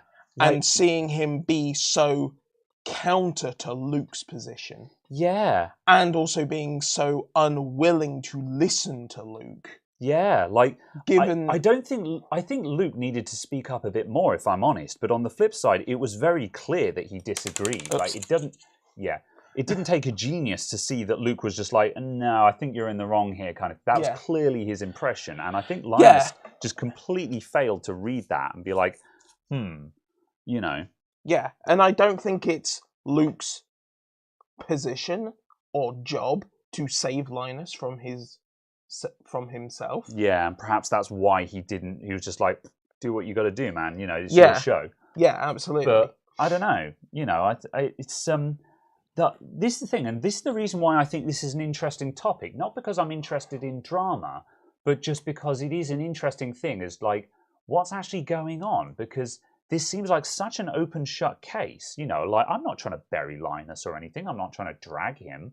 I'm just like, my dude, this is a very clear, obvious choice. How are you not seeing this? Yeah. Especially because, like lots of people are just like, oh, I don't like Linus. It's like, I like Linus. I think his heart is in the right place. Yet this is a decision that seems to be completely contrary to everything he believes in, per se, or says he believes in. Yeah. And I do believe I think he does believe in that. Yet he just, in this particular instance, he's just, like you say, completely not reading the room. Also, I apologize for the complete mess of this I'm making, everyone. It's just, I'm trying to talk and do stuff at the same time. Luckily, the camera's not quite picking all of it up. Excellent. So some of your crimes are hidden. Good, all right. Yeah. I think, people are just seeing that I'm stabbing things. There we go. I've got two wires that are on the negative and the switch to positive. Yeah. I think... I don't know. Obviously, I have no information other than what is publicly available. Yeah, this is baseless gossip we're partaking in here, just to make things absolutely clear. This is baseless gossip. We're talking about it because it's stuff that's going on in the tech space that people are talking about. But it does feel slightly like Linus can't accept big enough, large enough money. Because there has always been this statement and comment from him that he needs to release more videos, more channels, more videos, more channels, more stuff, more office space, bigger house, more staff, more office space, bigger this, bigger this, bigger this. And it's kind of a case of, it's like, sure, but it's also a case of, to what end? Yeah, because I get, initially, when he's sort of going, we've got to keep releasing content, and the content needs to perform because we've got, say, 40 staff, and they're up to saying like 80 staff now. I know. Like at the time when this snowball started happening, it was a matter of we've got to, we need to keep making the content because we've got these living wages to pay, and I'm just like, okay, that's reasonable. but then they keep expanding. So it's like, well, now you need to keep making content. And just like, surely they realize that that this is a finite source that they're mining, or rather, not a finite source, but the mine can only the well can only draw up so much water at a time. You can only put so big a pump on the well before it cannot supply any more water. You know, the water won't run out because it's a spring, but you can only pull so much out of it at a time. And it really feels like they're sort of pumping it dry and then complaining, oh, but we've got to pay these wages. I'm like, then stop hiring people so you have to pay fewer wages. Yeah. You know, and I think it just seems like he's over expanding, but it seems like he feels like this pressing urge to keep expanding. And I'm like, do you need to, though? I'm not sure that you need to do all of this on your channel alone, you know? Yeah. And it's also the case that whilst I very much commend the idea with the lab to do all of that proper, actual detailed testing. Yeah. The problem I have is he's never shown an interest in having detailed testing before and actually having that content in the videos. Well, I think he wants to get into it. He just sort of didn't bother because he was like, that's difficult. We're not going to do that, you know. Sure. And now he's just like, okay, well, if we actually make the lab, then we can do it. Sure, but he doesn't have an audience who cares. Yeah, and also, I'm just not sure how he's going to be able to make it profitable, because unless there is also going to be a website doing in-depth articles like Anantech does, like Eagle's Lab does. That's literally the plan. Yeah, unless there is that, the data is irrelevant because no one's ever going to see it. There will be a website that is. But then also there needs to be a separate YouTube channel for it, which now means there's yet another YouTube channel. Because there's going to be such volumes of data to go through. Yeah. And it's going to need someone who's massively more technical than any of the people they've shown on camera before for the information to actually be relayed well. Yeah. Because I don't know if this is a personal thing for me, but I wouldn't say that any of the people that they have currently are good educators. Yeah, I think they've got people who know what they're doing, but having someone who knows what they're doing and can explain it coherently to someone else is a different topic. Yeah. Have I wired this the correct way round? I have not. Good job. I'm glad I checked. Spoilers, there's no second chances. If you wire one of these the wrong way round, it goes pfft, and then you throw it in the bin. Only if you turn it on. Yes. Yeah. And I think, I don't know. I just think it's kind of the thing of the fact of, I appreciate that they're doing it, but it feels like something that they would have needed to have done 3 YouTube channels ago and 25 members of staff ago. Sort of thing. So it's just, yeah. Yeah. I think to a certain extent, it really feels like he's trying to reinvent the wheel as well. You know, like when they started moving into the lab, I was watching one of the video. Oh, ow! Touched the tip. I was just very confused for a moment, but yeah, I accidentally put my hand in there and touched the hot end of the tip. So yeah, I've crisped the end of my finger. Anyway, where was I?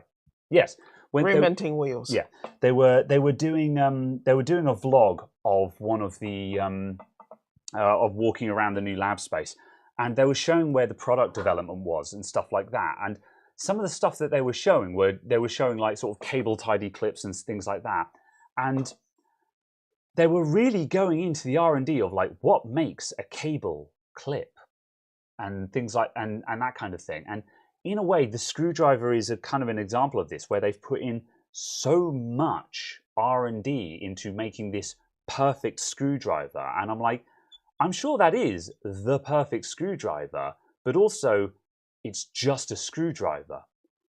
I feel like there comes a time where you have to ask yourself, are you sure you're not overthinking this? You know, and like they were sort of talking about other things and making certain things. I'm like, the amount of R&D you're doing, I'm not sure why you feel like it's your job to completely invent these products. You know, I don't know. it's a bit weird. I don't know. I think there's just massive scope creep. Yeah, and also the fact of it's $75 for that screwdriver. Really? I thought it was more expensive than that. Oh yeah, no, yeah, it was I thought it was $80. Or yeah, $75, $80, something like that. I know what I'd rather have for $80. A wearer kit, yeah. Two sets of wearers. Yeah, I mean the thing is that it depends. That screwdriver is meant for the single hobbyist. It's the one screwdriver that does it all. It's your entire toolkit in a single screwdriver. Yeah, but I could have that and have entirely the same utility. Yeah. Oh, also plus a 00. Yeah. And I have the same utility, and I've spent $12. Yeah, and I think therein lies that's kind of the point that I'm making, is that you have to give a job its value. That screwdriver is probably really good, and it's got Linus has sung the praises of how good the ratchet on it is and stuff like that, and I'm like, there's not a doubt in my mind that if I picked up one of those screwdrivers and felt it, I'd be like, wow, that's a really good ratchet. I'll give you that. That's very good. But also, it's a case of, I don't need the ratchet to be that good. I'm just, It's, as I say, reinventing the wheel. It's just like, you only need a product to be so good. And for people who need their products to be the best in the world, you're talking about professional use cases, and professionals aren't using a single screwdriver for everything. Yeah. They're using a screwdriver set. Yeah. So I don't know. So yeah, and this is the thing, it's just, I don't know. So I think there's a lot of scope creep going on. And a torque screwdriver? As in, explosions! Zing. Sorry. But yeah, I mean, it's also kind of a case of, it's a luxury product, it's a lifestyle product. Yeah. I guess. Yeah. And I don't know if LTT is a lifestyle that you want to get into. Yeah. So it seems a little, I don't know. It's whether you need it or not. And that's the thing. I don't understand who needs that screwdriver, a single screwdriver, to be that good. Yeah. Like, in a way, the backpack I do actually understand, because for people who actually use backpacks, having that one backpack that's really that, like, back in the day, I used to rock a Crumpler laptop bag, and Crumpler are a really good brand of laptop bag. And I had a couple, and when I got a Crumpler, it was like twice the price of any other laptop bag. But I was just like, oh, this thing is really good. It's so comfortable, and it fits so much for its size. And, I get it. Is that the like grey one with orange bits? There's one out the back. Yeah. That's a Crumpler. Yeah. That's not the Crumpler that's actually John's old Crumpler that he gave to me. He was like, do you need this? I was like, I'll take it because it's a Crumpler. Very well. Yeah. Right, how are we doing here? Yeah, it's like but yeah, as I say, like my camera bag. I get the same kind of comment. That's it. So it's also there a are case some of things I get it. But also, that's like a professional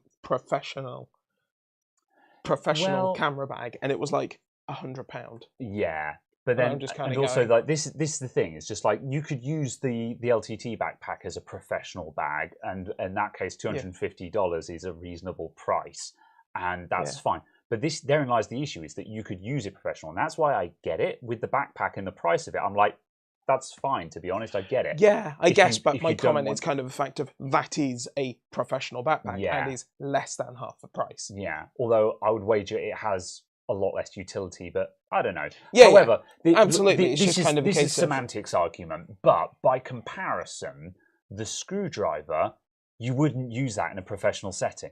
Yeah. Which immediately kills the price point, as far as I'm concerned. Yeah. That's the problem, is if you could use it in a professional environment, then the price is justified. Yeah. But if it's not something you'd use in a professional environment, then it's not justified. Yeah, it's kind of a comment of like the HDR screen from Apple, the one that's £5,000 or something. Yeah, that price is very justified for the market it's aimed at. Yeah, because they don't ask the price. Yeah, and also it's a case of, it's reasonably unique in what it does. So it's kind of a case of, that price is very easily justifiable by comparison. But yeah. Yeah. So taking a break from the waffle for a moment, just to give an update on where we're at to here. So I've wired this guy in. So now we've got 12 volts going into the widget. And at the moment, it's giving us... So we've got that very hot 12 volts, which is at 13.4. At 56 volts. Yeah. Hold on a moment. And the output is currently at 11.93. So if we grab a screwdriver now, can I have the thing, please? Can I have the thing, please? And right, let's see if I can rig this up to stay in place. Is that why your tips are broken? Yes. Next question. Right, so now I'll twiddle this dial. Is that bright enough? Yeah, you guys can see what's going on. Yeah. I'll twiddle this dial until the voltage is what I want it to be. And it looks like it's high. There we go. It's dropping. And so we turn that down until we get a nice confident 5 volts. Absolutely, that was nothing important to you, Chris. Half of it. We were purely insulting Scotland. Oh, there's a step there. Oh. I want to put it at like 5.1 kind of thing. That's a little bit hot. Oh, there's an annoying step in the dial. So it just... Did I miss the Caradog Grand Slam pound down, even? It's talking about me insulting Scotland. I see. My finger hurts because I burnt it on the soldering iron. Okay, right, there we go. So we've got 5.1 volts there. So I'm letting that run a little bit high, just so if it sags a little bit, it will sag to 5 volts instead of sagging too low. It's quite common for stuff to be just a touch high.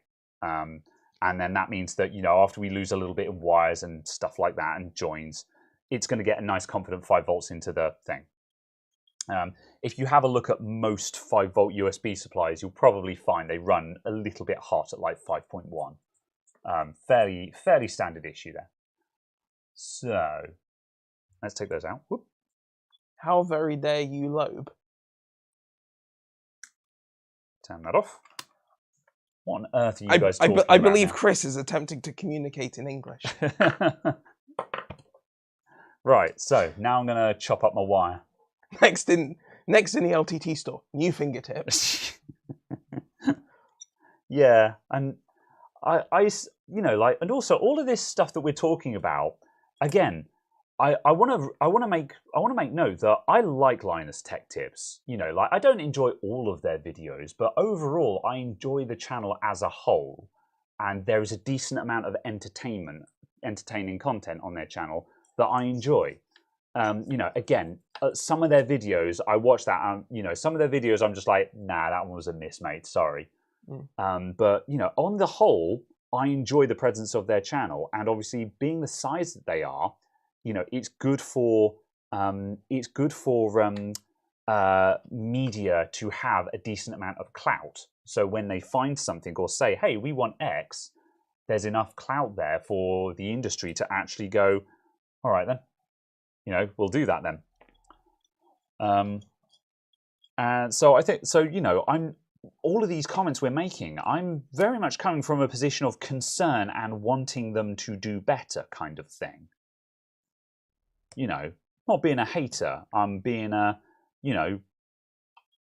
I enjoy this content and I want to see it continue to be the best it can be kind of thing.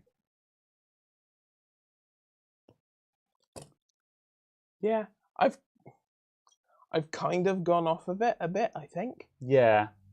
Just because... But, again, because the editorial direction. Yeah, and also just the fact of, watching, their monitor reviews. They're like, yes, this is nice and fast. It's 1 millisecond, as it says on the box. I'm like, this is not a review. You're reading specs off of a box. Yeah.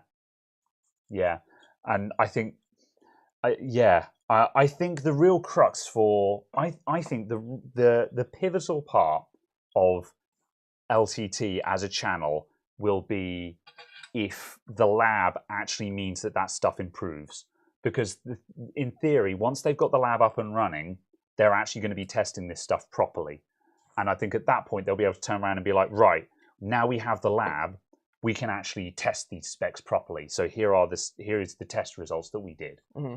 Whereas if even when the lab is already running, we're still seeing that kind of content, at that point, it's a case of, no. Now you're just cowboys because you have this data or you have the means to check this data, and now you're willingly not checking the data. Yeah.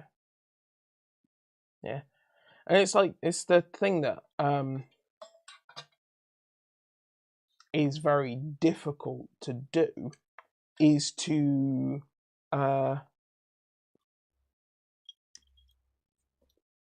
actually verify the monitor data, because the equipment required is so expensive. Yeah. Because you can't cross-verify it with simple, inexpensive software and stuff. There is such a larger degree of trust me, bro, kind of thing. Yeah. And it's just... Although, they have been going money, no objects for the lab. Yeah. Their new power supply test equipment is serious gear. And it's a case of they should actually have some really good results for power supply testing. As long as they've got staff who are actually capable of discerning what bad data is. Yeah. And all the equipment in the world isn't going to fix that. I think we'll see some good comparisons with Gamers Nexus that will confirm this. And I think this is why, it's a lot of people are like sort of, aren't they just stepping on what Gamers Nexus are doing? And it's like, no, it's good that more than one people are doing this. It's good that more than one person is doing this. That would be like sort of saying, only one channel reviews this graphics card because someone else has already reviewed it. We already have the data. It's like, well, no, if lots of people review it, we can get lots more points of data. Yeah. And we can look at all of that as a group and be like, yes, we all agree that we have this level of performance. Or we can be like, when you guys test it, you got this. But when we test it, we got this. Therefore, something is wrong here. We're missing something. Yeah. And I believe that was how initially the single rank, dual rank performance variation on Ryzen 5000 was discovered. There you go. Was the fact of GN and LTT were comparing their numbers. I can't remember. Two channels were comparing their numbers and going, why are they different? That much different. Can you go to the inverted shot, please? So yeah. Boop. There you go. There we go. Top. So yeah, so it was just kind of a case of, So it is good that there is that data. The issue is you need to have humans involved that you can trust to actually present the data in a fashion that's actually accurate to the data, if that makes sense, and not accurate to the sponsor's reading points. Yeah. Yeah. Yeah, hardware busters. Literally cybernetic specifications. Yeah. I've just forgotten his name.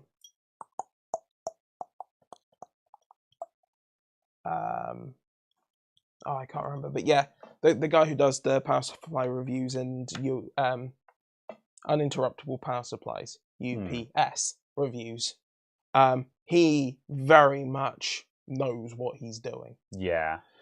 Eris, I want to say his name is. He was the one who was the one talking about, yes, I think with the gigabyte power supply issue, yes, it seems like the timing on the rectifier of something or other is slightly out of phase or something. And I was just right, yeah. Yes! Yeah. Okay, you have gone from here to here. Yeah. I'm about here. Ba-ba. Oh, there we go. Here is my skin. Oh, you guys can't see the angle on that because of viewing angles. But let's look at my lock screen.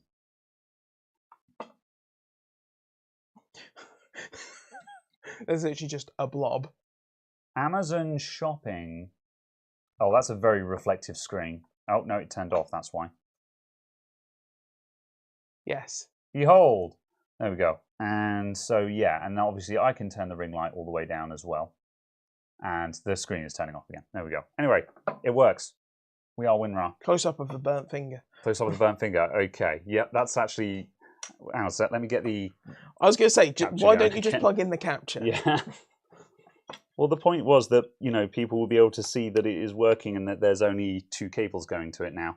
All of this work removed a singular cable. And freed up a wall socket. Yes, that is the important part, yeah. All right.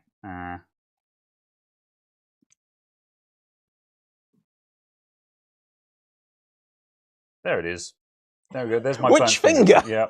There's my burnt finger, everyone. Ta-da! A little bit of crispiness on the tip and just caught the fingernail. Gross. Oh. I clicked on face cam and then got that and then was confused. Oh well. Well, there we go. So I expected face cam to be that. Yes, that would make sense. Anyway, yes, it did hurt. However, this time tomorrow I won't even notice it's there. Every now and then, so I have seen comments from people going sort of, "Oh, aren't you afraid of burning yourself on a soldering iron?" I'm like, yeah, every now and then you'll catch it. Every now and then you'll be careless and you'll slip and you'll reach without looking and you go, ow, and you'll get a crispy bit on the end of your finger. Then 3 days later it'll be gone. I am absolutely terrified of doing that. Really? Yeah.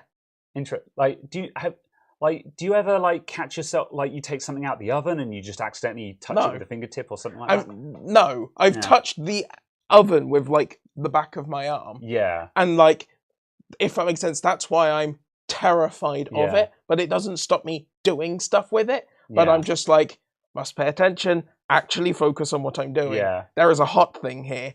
Don't burn through my desk. I guess I'm careless enough that I've burnt myself enough times that I'm not afraid of it anymore. Yeah. So yeah. Oh God, yeah. Holding a soldering iron like a pen in the stock photos. Do not. Do not. At no point should you follow these actions. Woo. Please no. I don't want to think about that. I don't want to think about that. AJIT, thank you very much for the £2 super chat there. Why did I choose one of those? You thinking of converting? Is that as in the microscope? You chose the microscope by it being given to you for free. Yes, is the short answer. This microscope was very generously donated by fellow repair person Muerto, who upgraded his scope to a higher end system.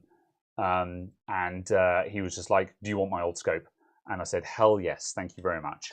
See, sorry, I was thinking what you need to do now is, as you're saying about upgrades, is you now need a thermal module on the microscope so you can start emulating Paul Daniels. Yeah, no, we don't get Paul Daniels' setup. But although one of the good things about that now, which I haven't needed to do it in anger yet, but I could have done it with my old phone, but I didn't really think of it. But obviously, screen record on the mobile phone while I'm doing the thermal imaging. Oh yeah, because absolutely. I record for YouTube, I don't actually need the live feed. I can just be screen recording while I'm going, there it is, and just do that in editing. And I can't believe I've never... And it's obvious now, but I've just never thought of doing that. And I'm like, of course. So yeah. Anyway, more about the stand. Oh, I see. Yeah. As far as I understand from what I was reading in the chat, the stand is a custom modification of the microscope, based off of information that someone had. Yeah. Let me see if I can find the person's name. Yeah. I also saw vaguely there that IT services there also said that they already have a binocular setup. A binocular setup will be superior to this. I get no depth perception on this. The usefulness of this is that it has very clean and easy video output on it. So in order to, because I need a microscope that can do video capture for making repair videos, I would need to buy a trinocular microscope and a decent camera for that. And that makes for quite an expensive setup. So this is a significantly cheaper alternative that still gives fairly decent use. But if you have a binocular setup and you're not making repair videos, that will definitely be superior, I would say.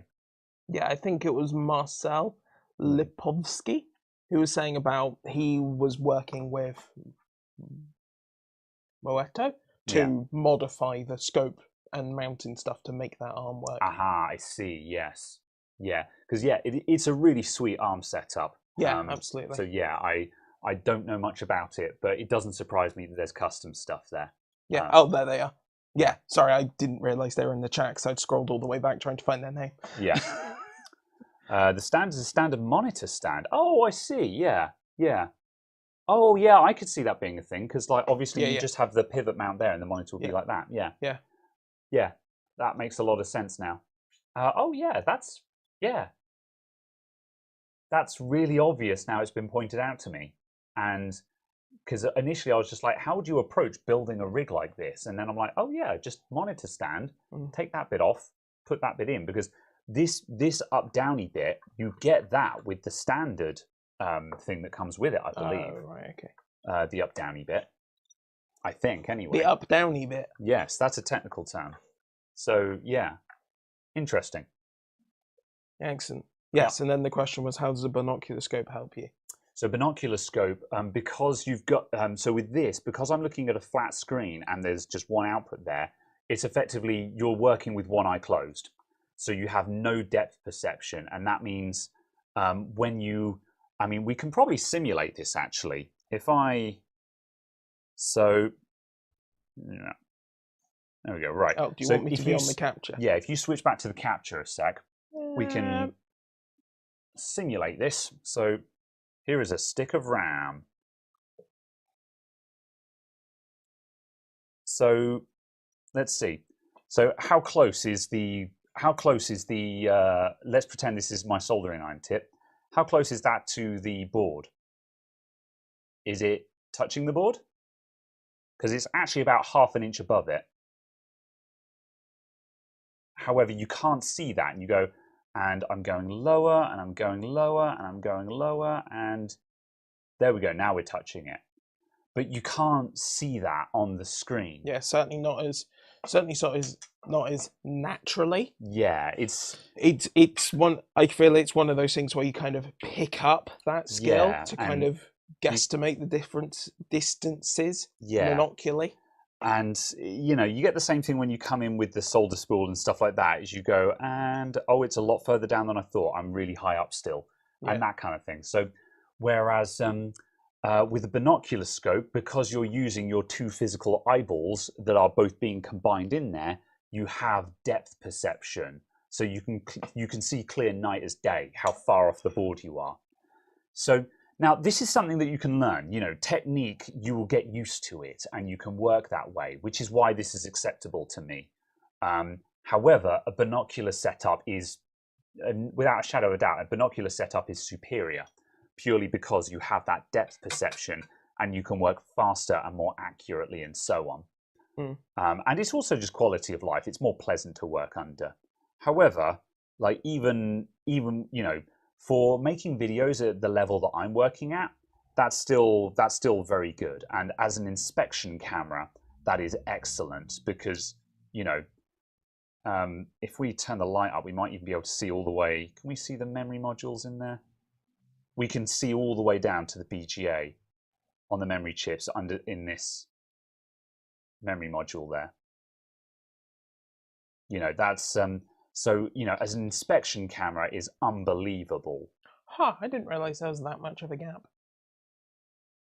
Yeah, it suddenly makes the sticky thermal pads look quite thick. And oh, do you mean like a gap underneath the chip? How big the ball is? Yeah. I didn't realise the ball was that big on relatively speaking, yeah. On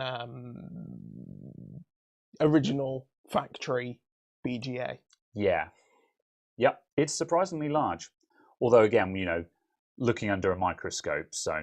Oh, yeah, absolutely, but it's still yeah, surprisingly large comparative to the total Z of the chip. Yes. Indeed. Yeah. Nice balls. Yeah. So, yeah, that's the thing is, yeah, Northridge uses this setup. Yeah, absolutely. And, again, because Northridge is making videos, that works very well. Let's switch back to a different camera now. Because Northridge is also making videos, it makes sense because he wants to show people what he's seeing. So having the big monitor makes sense. But then, you know, also though, weirdly, yeah, when you're making videos, it's different. It's the same reason why I really need to get a multimeter that will give me on-screen measurements. So I don't need to have a hecking multimeter cam. But I'm kind of working on that. But yeah, I don't know. So yeah, binocular setup is better. However, this is easier for making videos. That's about it, really. So yeah. And yes, this is Caradog's fan. I thought I'd just show that off just so he can be like, yeah, you like that? You like what you see? Yeah. So probably better for posture. This is also true, actually, yeah, because if you have an on-screen, you can be sitting upright with your back straight, looking at the screen instead of doing that. And Lewis Rossman had complaints about that. His complaint about using microscopes was that he would spend all day doing that into a microscope, which is murder on the back. The potential solution to that is you can get microscopes. They look almost like the medical grade ones, where it comes up and it almost has a big hood. So you've got like an eyepiece, and you go, and you're looking down a telescope kind of thing. And periscope. So a periscope, that's the one, yes. Stars. So that's the solution to that, is you get one of the ones that actually has like the periscope style thing where you just literally look into the face mask. However, I believe those are eye-wateringly expensive. But again, I'm not sure. I'm not an expert. So yeah. And yeah, absolutely. Binocular is going to be more comfortable just because you've got that depth of field. It feels less. It doesn't, when you're looking at this, you're looking through an instrument. Whereas with a binocular microscope, it's going to feel a lot more like you're using your natural eyeballs instead of looking at an instrument. So, there are times where I'm working where I try to look down and I'll be like, no, look at the screen. The screen is bigger. It shows you what you're looking at, Yeah. And it's funny as well, we were comparing with your setups. They're 24 inches, aren't they? Yes. Yeah, you have 24-inch monitors at the back of the desk, and then that here, and then working. And you were like, actually, as a percentage of field of view, they are very similar. Yeah, it was just quite surprising because obviously the distance... Just because of the distance. Yeah, like for me, if I'm working, it is that question of, do I look at this screen that is like almost a handspan away from my face, or at the big monitor that's there? But this is also more comfortable because also I can see my hands out of my periphery, which is nice in a way. But I feel like that's bad practice to get into. That's kind of like looking at the keyboard while you type. It's like you can, but it would be better if you didn't have to, kind of thing. Or having to stick labels on your keyboard. Let's not get into that one, but yes. Right, and switch off. And it switches off. Excellent. Yeah, I'm happy with that. So now I only have 2 cables going to the microscope rig. Which you can now fettle. Yes, and so I might put an extension on this one and stuff like that, just so it can be all nicely routed through the arm and that kind of thing, which would be sweet. So yeah. All right. How are we doing for time? What's the time? We are on 1 hour 58:53. All right. I'm going to do one more 54. thing super quick while we just talk about some other stuff. Are you going to add a switch to your I'm going to switchless device? Yep, I'm going to put a switch on my unswitched thing. Don't forget to bring the switch over at the same time. Shush. All right, need that. That'll probably do. Are you just going to stick it in line with the current cable? You are not going to replace that? Yeah, just putting it in line. This is the desoldering gun, and the annoying thing about the desoldering gun is it doesn't have a power switch on it. So I bought a lamp switch, so I can turn it on and off. Yes, this does not go off. It has a temperature dial, but the temperature dial goes down to... It does not have a click. Yeah, it only goes as low as 350, which is decidedly still on. Yes. Good. Good. Right. Are you settling? Yes. Yeah. Very well. Depth is overrated. It can be. Yeah. Again, I do agree. It does also depend on how often you're doing it. I don't actually use my microscope that often so far because I don't do board repair all day, every day. You know, that's the thing. I don't actually do a huge amount of board repair, if I'm honest, which is also why I'm not that good at board repair. But I'm learning. I'm always trying to get better, and that's what's more important. Stronger than we were yesterday. Anyway, I'm going to put a switch on this. I'm stronger. Yeah. It's also a Naruto joke. Okay. Right, I'm going to put that, like, I don't know, there, about halfway down. About halfway down? Okay, about a third of the way down. About a third of the way down.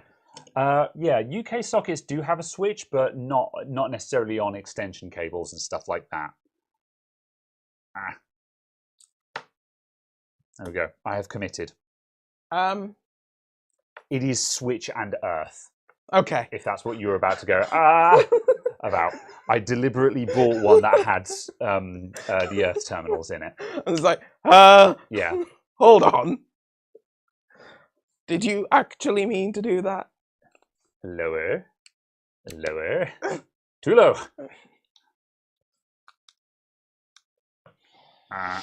Some extension cables have switches for days. They do. Oh, there's a little bit of instructions inside. It's a secret message. The secret message is wiring instructions. The secret message is fortune cookie. Yeah. Keep trying. If there are enemies in the way, you're on the right path. Wait, hold on.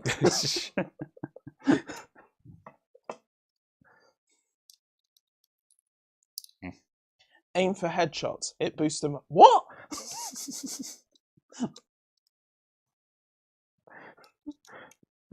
Help me! I'm trapped in this switch making factory.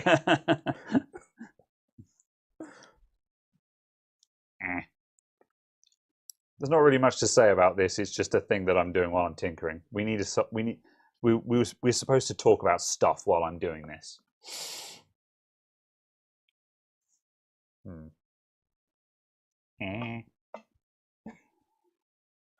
Don't know what kind of microscope you're using, but with yours, you're certainly not leaning forward. You're sitting right up looking into it. Okay, that's fair enough. Yeah. I mean, I'm not an expert. This is the first microscope I've ever used. The only microscope I've ever used is the, like, 10-pound child science kit one. Yeah. Like that one. Like the one LTT used in their graphics card repair video. Why did they even need a microscope? Weren't they literally just sticking a shunt mod on there? Yeah. Okay. Anyway. What? I'm making a hash of this because I don't have proper wire strippers for this kind of wire. I'm trying not to eat into the cables. Yeah. No, that sounds reasonable, Floor Lamp. Again, this is just stuff that I've heard, you know, to a certain extent from... this was a complaint that Lewis Rossman had. Don't know how good his setup was, but also that's Lewis for you. He complains about a lot of things that certainly seem to be first world problems. If he's not complaining about them, who's going to? Yeah, you should probably put your glasses back on.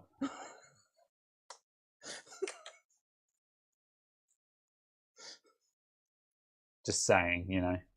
I mean, I'm not your mum, but... I'm not your mum, but you're dangerous. Dangerous. Okay, live on the left, neutral on the right. Hopefully there's an earth as well. There is. A lot of these were just 2-pole switches. However, I was like, no, this needs to be earthed. I was also wondering if it was literally only going to be it was only going to be switching a single cable. Yeah. I was just going to be like, Yeah, there were cheap ones that were like single switch or were just 2-wire ones. And I actually had to scroll through quite a couple to find one that actually was double pole, double throw. Double pole with earth pass through on it. Because obviously otherwise I'd have to somehow splice the earth out and just that wouldn't have been very difficult to do. Have you confirmed the earth is passed through? It is, yes. I can see the bar going through. Excellent. So, yeah, it is definitely earthed.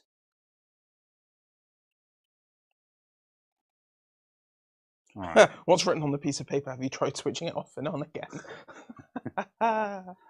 Very good. That earth pin is in a really awkward location. I'm going to put that in first. Ding dong, it's the outside world with technology from the future. I need a flathead screwdriver. Is it wise to wait on after CCA 15th September for new used GPU, because after this date Ethereum mining splits? Does it? They actually even confirmed a date, the stuff and things with I'll Ethereum believe stuff it and when I things. see it. I was going to say, I'll believe it 6 months after it's happened. They've been saying that for years. Yeah, I was going to say, haven't they been saying... They've been saying, oh, we're moving to proof of stake, not proof of work. They've been saying that for years. That it's always been a couple of months away. Just like self-driving cars have always been 5 years away. Yeah. Pardon me for being incredulous. Yeah. But yeah, I'll believe it when I see it, if I'm honest. Although, talking about second-hand GPU prices or new GPU prices, apparently very soon, TM, there are going to be official MSRP reductions again. Yeah. I mean, certainly the price on GPUs is looking great right now. It's, yeah. And, because I've got to admit, I was saying to people, you know, buy now because, you know, it might go back up, you know, something, war in Ukraine, helium prices, yada, yada, yada. However, I think that was just because we were just so like, look, there are some low prices, buy it while you can. But man, they just seem to keep coming down, don't they? Yeah, I think it's because just the case of the demand has finally been sated. Yeah. In an awful lot of cases. Yeah. I mean, it was like I was saying all the way through, you know, it was like with the toilet roll situation. Eventually, everyone will have bought toilet roll. Everyone will have a cupboard full of 3090s. Yeah. There's, you know, eventually everyone has bought a graphics card and suddenly there will not be a demand. And that this was certainly aided by the crypto crash, I think, because suddenly people weren't buying them just to mine more crypto, because obviously that was a money printing machine as far as they were concerned. Yeah. Yeah. How well it's worked out for them is another question. I don't have enough information about that, but as far as they were concerned, it was a money printing machine, so they just kept buying the graphics cards as long as they were available. However, yeah, now that seems to not be the case.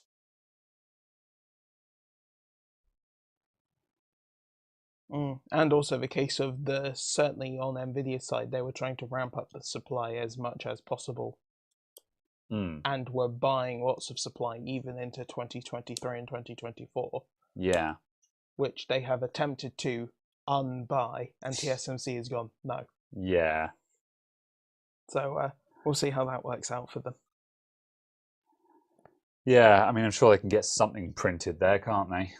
Well, yeah, absolutely, but it's a case of they don't expect to be able to sell it.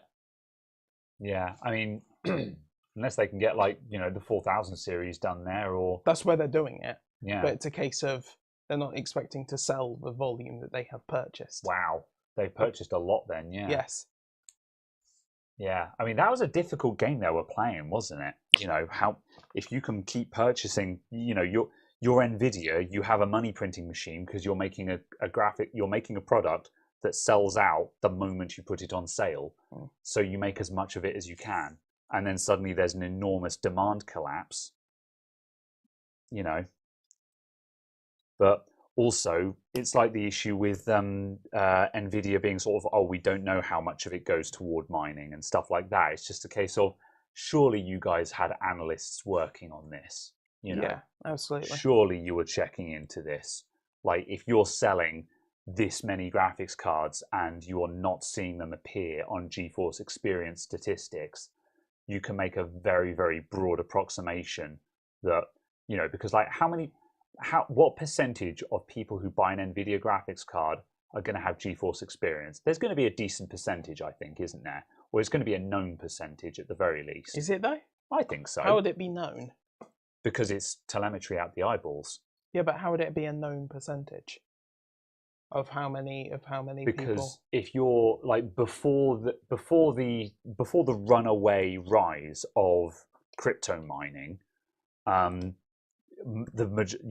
they could probably say 90% of consumer graphics cards go into gaming rigs, say, I see. And whereas since the rise of crypto mining, we can probably approximate that most graphics cards that are purchased go into gaming PCs, and then they would see that a further percentage of those would be visible to them through telemetry because of GeForce Experience. However, as the rise of mining increases, they would probably see a disproportionate growing trend of graphics cards being sold but not appearing on GeForce Experience. So again, these are very broad approximations, but there's going to be some metrics, however inaccurate, there's going to be some metrics that, some patterns that you can look at. Yeah, absolutely. So it's a case of, I think they would have been able to tell a reasonable amount, and it seems either they've been telling porkies or they haven't been paying attention. Yeah, it's also, I guess, I don't know, it depends on how strict you're being with their statement. Because if their statement was, we cannot tell precisely how many have been sold to people for mining. Yeah. But also a case of, where do you draw that line on sold to people for mining? Because if I buy a GPU and play games on it for 2 hours a day, and then it mines for 22 hours a day, am I a miner? Because I certainly am by timeshare. Yeah. Or am I a gamer? So it's a case of, I think it's a case of possibly intentionally being perverse with the data. Yeah. Because it obviously also benefits them from a stock perspective. Yeah. Because my answer to that would be no, they're a gamer, because I think that the problematic mining was always mining farms, rather than just people doing a little bit of mining on their home PC. That's always going to be significantly smaller scale than actual farms where you've got a warehouse of graphics cards running. However, again, though, obviously I'm still having to draw lines in the sand here, so your point still stands. Yeah. It would have required them to actually make definitions. Yeah, absolutely. And it's kind of a case of just what makes someone a miner as opposed to someone who has too much money and SLI'd to 3090s. If that makes sense. Yes. Yeah. So yeah. Well, what does make sense is Fafens, who has given us 100 secs and says, worried about the lack of cider, are we okay? We are okay. We just haven't cidered last week or this week. No. However, I would have enjoyed a cider today, but I need to get more cider in the shop just so we can do it. Because and a fridge. Yes, I need to fire up the fridge, to be honest. Well, I'm going to check how much power it uses first. I'm a bit worried about power. Don't know what's going to happen with that. And if the fridge is going to sit there pulling 200 watts all the time, I have no idea how much power a fridge consumes, at all. I would be concerned if it was 200 watts continuous load. Yeah, same. But I actually have no idea whatsoever how much power I expect a fridge to use. So maybe it's actually not very much, and I should just switch on the fridge that I've got and be like, it doesn't use that much power, deal with it. There we go. Haha! I'm going to double check the connections on it. Oop. Yeah. It's excuse me. Yeah, it's kind of a case, so I don't know.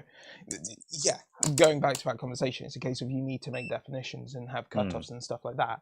But the point still stands of they would have been able to tell with a reasonable degree of accuracy. I believe so, because also I would say that if it had been sold to, say, Scan, if it had been sold to, say, eBuyer, you could generically count that as a, quote, legitimate use if you're attempting to vilify people mining.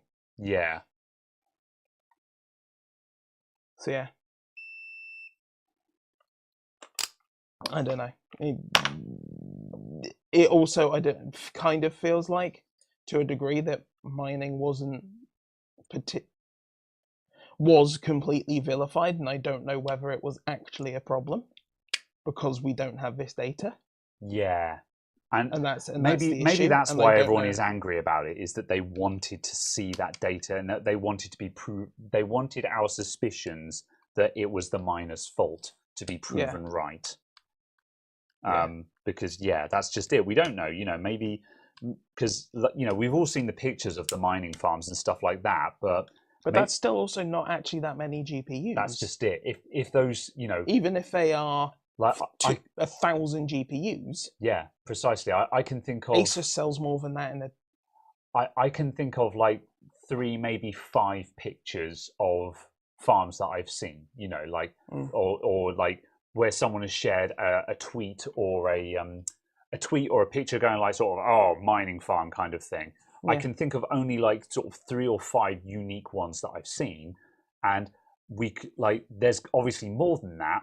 However, it's entirely possible that like 1 million people saw that one farm and were just like, oh yeah, they're everywhere and they've got all the GPUs, when it was actually just that one farm that went viral that had, say, 1,000 cards in it. Yeah, and even that's not that many. Because exactly. So, think how many Spud goes through in a week.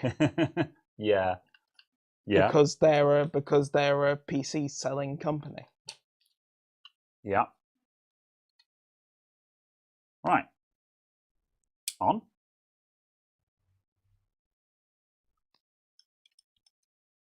It's off at the socket.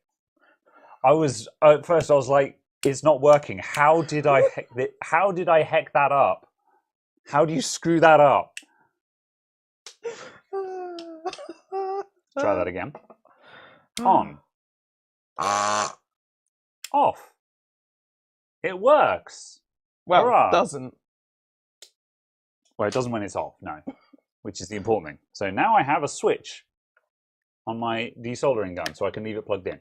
We now cannot mention Nintendo. Oh, bollocks. Gotta get that new Splatoon 3 special edition Switch. Buy a brand new Switch today with 10-year-old hardware in it. It's only 8 years old. Yeah. It's okay. Yeah. I don't even have a horse in that race. I'm just kind of pissed off that there's been no Switch Pro. I'm just like, can you please just make it Nintendo? No! Why would they? That requires them to spend any money whatsoever. Yeah, and they can just sell the Switch to people. It's one of those standing evidences that a company that you so desperately want to like is not actually likable in the slightest. Well, not even that. It's a case of it demonstrates that you are in the 0.001%. What, of the people who would care? Yeah, of the people who can even tell that the Switch is running at 360p. Yeah.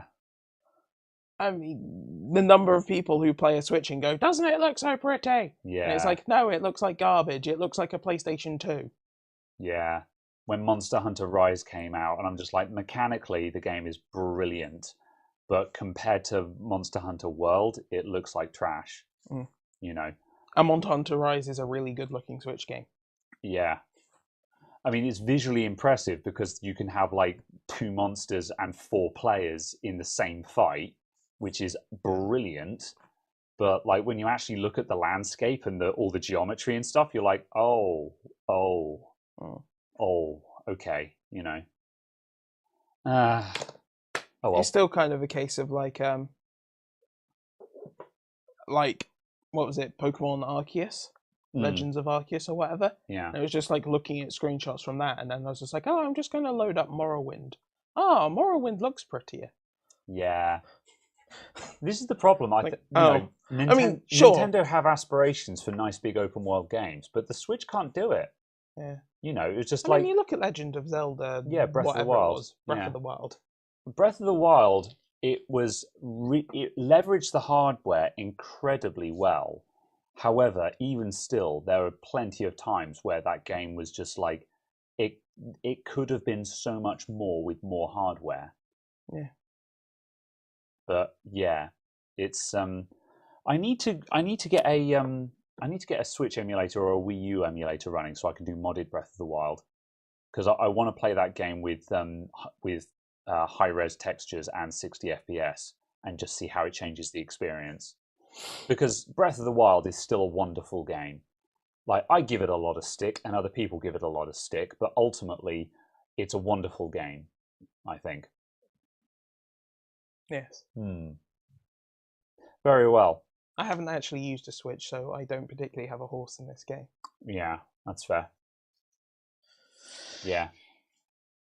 I remember my first time playing Breath of the Wild, and just, yeah, I mean, it was one of those times where you know a game has got its hooks in you when was the last time you played a game where you couldn't put it down? Any time you weren't working, sleeping, or eating, you fired up that game.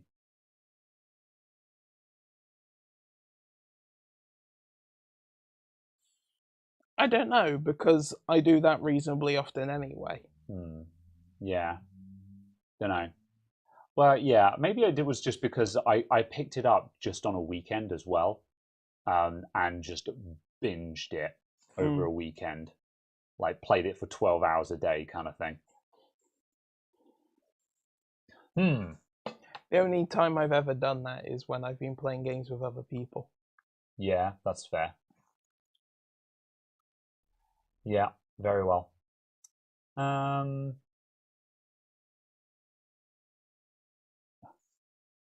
Winston still being awful. Okay. I never got into Portal 2.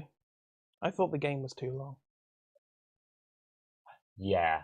It could, I feel, and I say this as someone who hasn't completed the game, that you could cut almost 80% of the game out of the game and still have 100% of the game. I think 80% might be a bit strong. I do agree that Portal 2 was definitely padded and did go on for just a bit too long. I mean, it feels like it's the same level of content as Portal 1 is, and Portal 1 is a 45-minute game. Yeah. A lot happens in Portal 2. Like, each chapter has its own specific theme. And, like, the problem, if you said to me, okay, well, how would you make Portal 2 shorter? I'd be like, oh, well, you can't cut out any of the chapters because each chapter has its own very unique feel to it.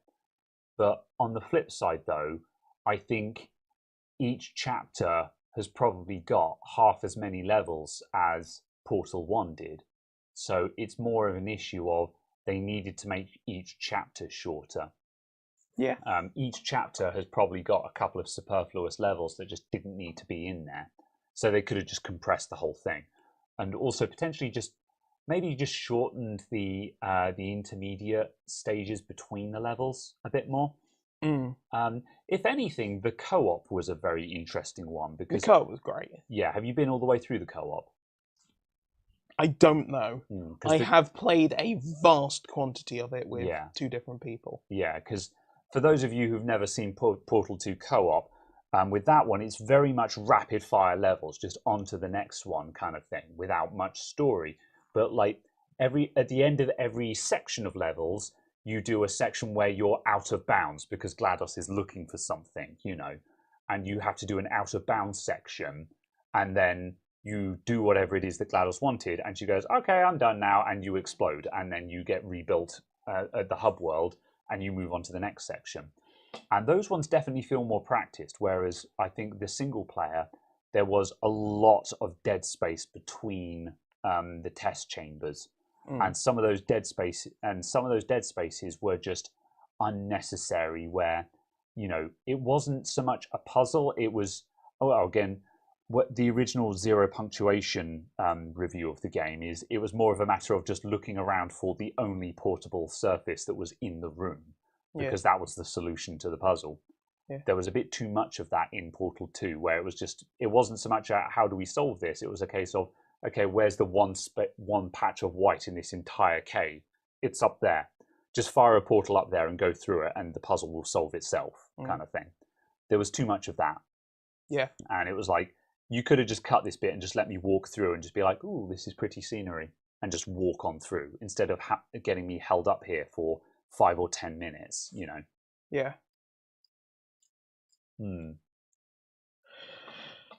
Aperture Tag, the paint gun testing initiative. Oh, yeah, Aperture Tag was really good. There's a couple of fan games for Portal, and Aperture Tag is one of them, whereas instead of having, the gels in Portal, instead of having a portal gun, you have a gel gun. Okay. So you have a gun that fires speed gel or bounce gel instead. So, and the portal gun is in fixed locations. So it basically flips all the like it's different test chambers, but it flips the concept around to the other side, where you have the gel instead of having the portals, and the portals are in a fixed location instead of the gel being in a fixed location. And it makes some really interesting things, because there are a few levels where you're essentially doing there's like speed skate sections where you're going along a track and you have to fire the speed gel in front of you to maintain speed.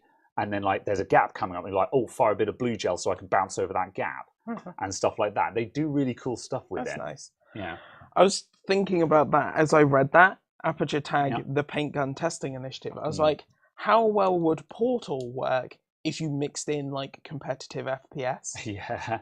So it's like a competitive FPS game, but you have a portal side ability. So there's a single fixed portal location. Yeah. And it's like captured a flag or something. And like stuff like that. So you can like tag from any location back to another location. But that fixed location is like a somewhat disadvantaged location. So it's not an advantage, but it gets you out of dodge kind of thing. It's kind of like using the translocator in Unreal Tournament. But with with the translocator, you couldn't use it while you're holding the flag. And they did that just because it was just a simple solution. But if you actually figured out a way to balance that somehow, that would be interesting. And just kind of stuff like that. It's just like, Yeah. What was the other thing I was going to say? Oh, yeah, and on a similar note on Portal, again, for people who are interested in Portal, also look out for Portal Stories Mel. Portal Stories Mel is really good. It's a very, very, very polished fan game. Didn't you stream that ages ago? I didn't stream it. I have played it, but I don't think I haven't streamed it because I've only gone through it once. I keep meaning to play it again. But it's really good because it's got a couple of bits that just you play it and you're like, oh yeah, I can tell this is a fan game, you know. However, for a fan game, it's incredibly good. It's one of the best. You know, you could almost believe. You could believe that it's done by a small studio, kind of thing. So yeah, that's cool.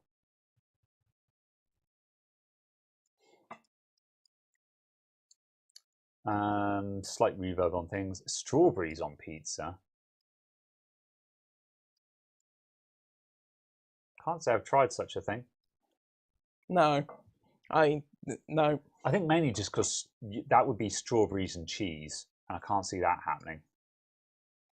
I don't know. Yeah. I'm just kind of envisioning that now, just being like, no thanks. That's a no from me, dog. Absolutely. Anyway, no, and reverberations on mic, that will happen. There'll be a little bit of it. Also, just because I was getting into a bah, bah, bah, bah, bah moment there. Excuse me. I've enjoyed this conversation in English. Absolutely. I have an English in conversation enjoyed. Thanks for tuning in, everyone. So we got the thing done. That's kind of cool. I'm probably going to shrink wrap that or something like that, just so it's a little bit less jank. Bummer about the motherboard. That was a bit of a non-starter, but we'll look a bit further into that at some point. No. And I'll let you know if anything happens. I meant to close the notification and inserted an ad instead. So there might be an ad. Yes. Okay. Apologies. I will have to look at Studio afterwards and be like, remove the ad. Where's chat? Are we?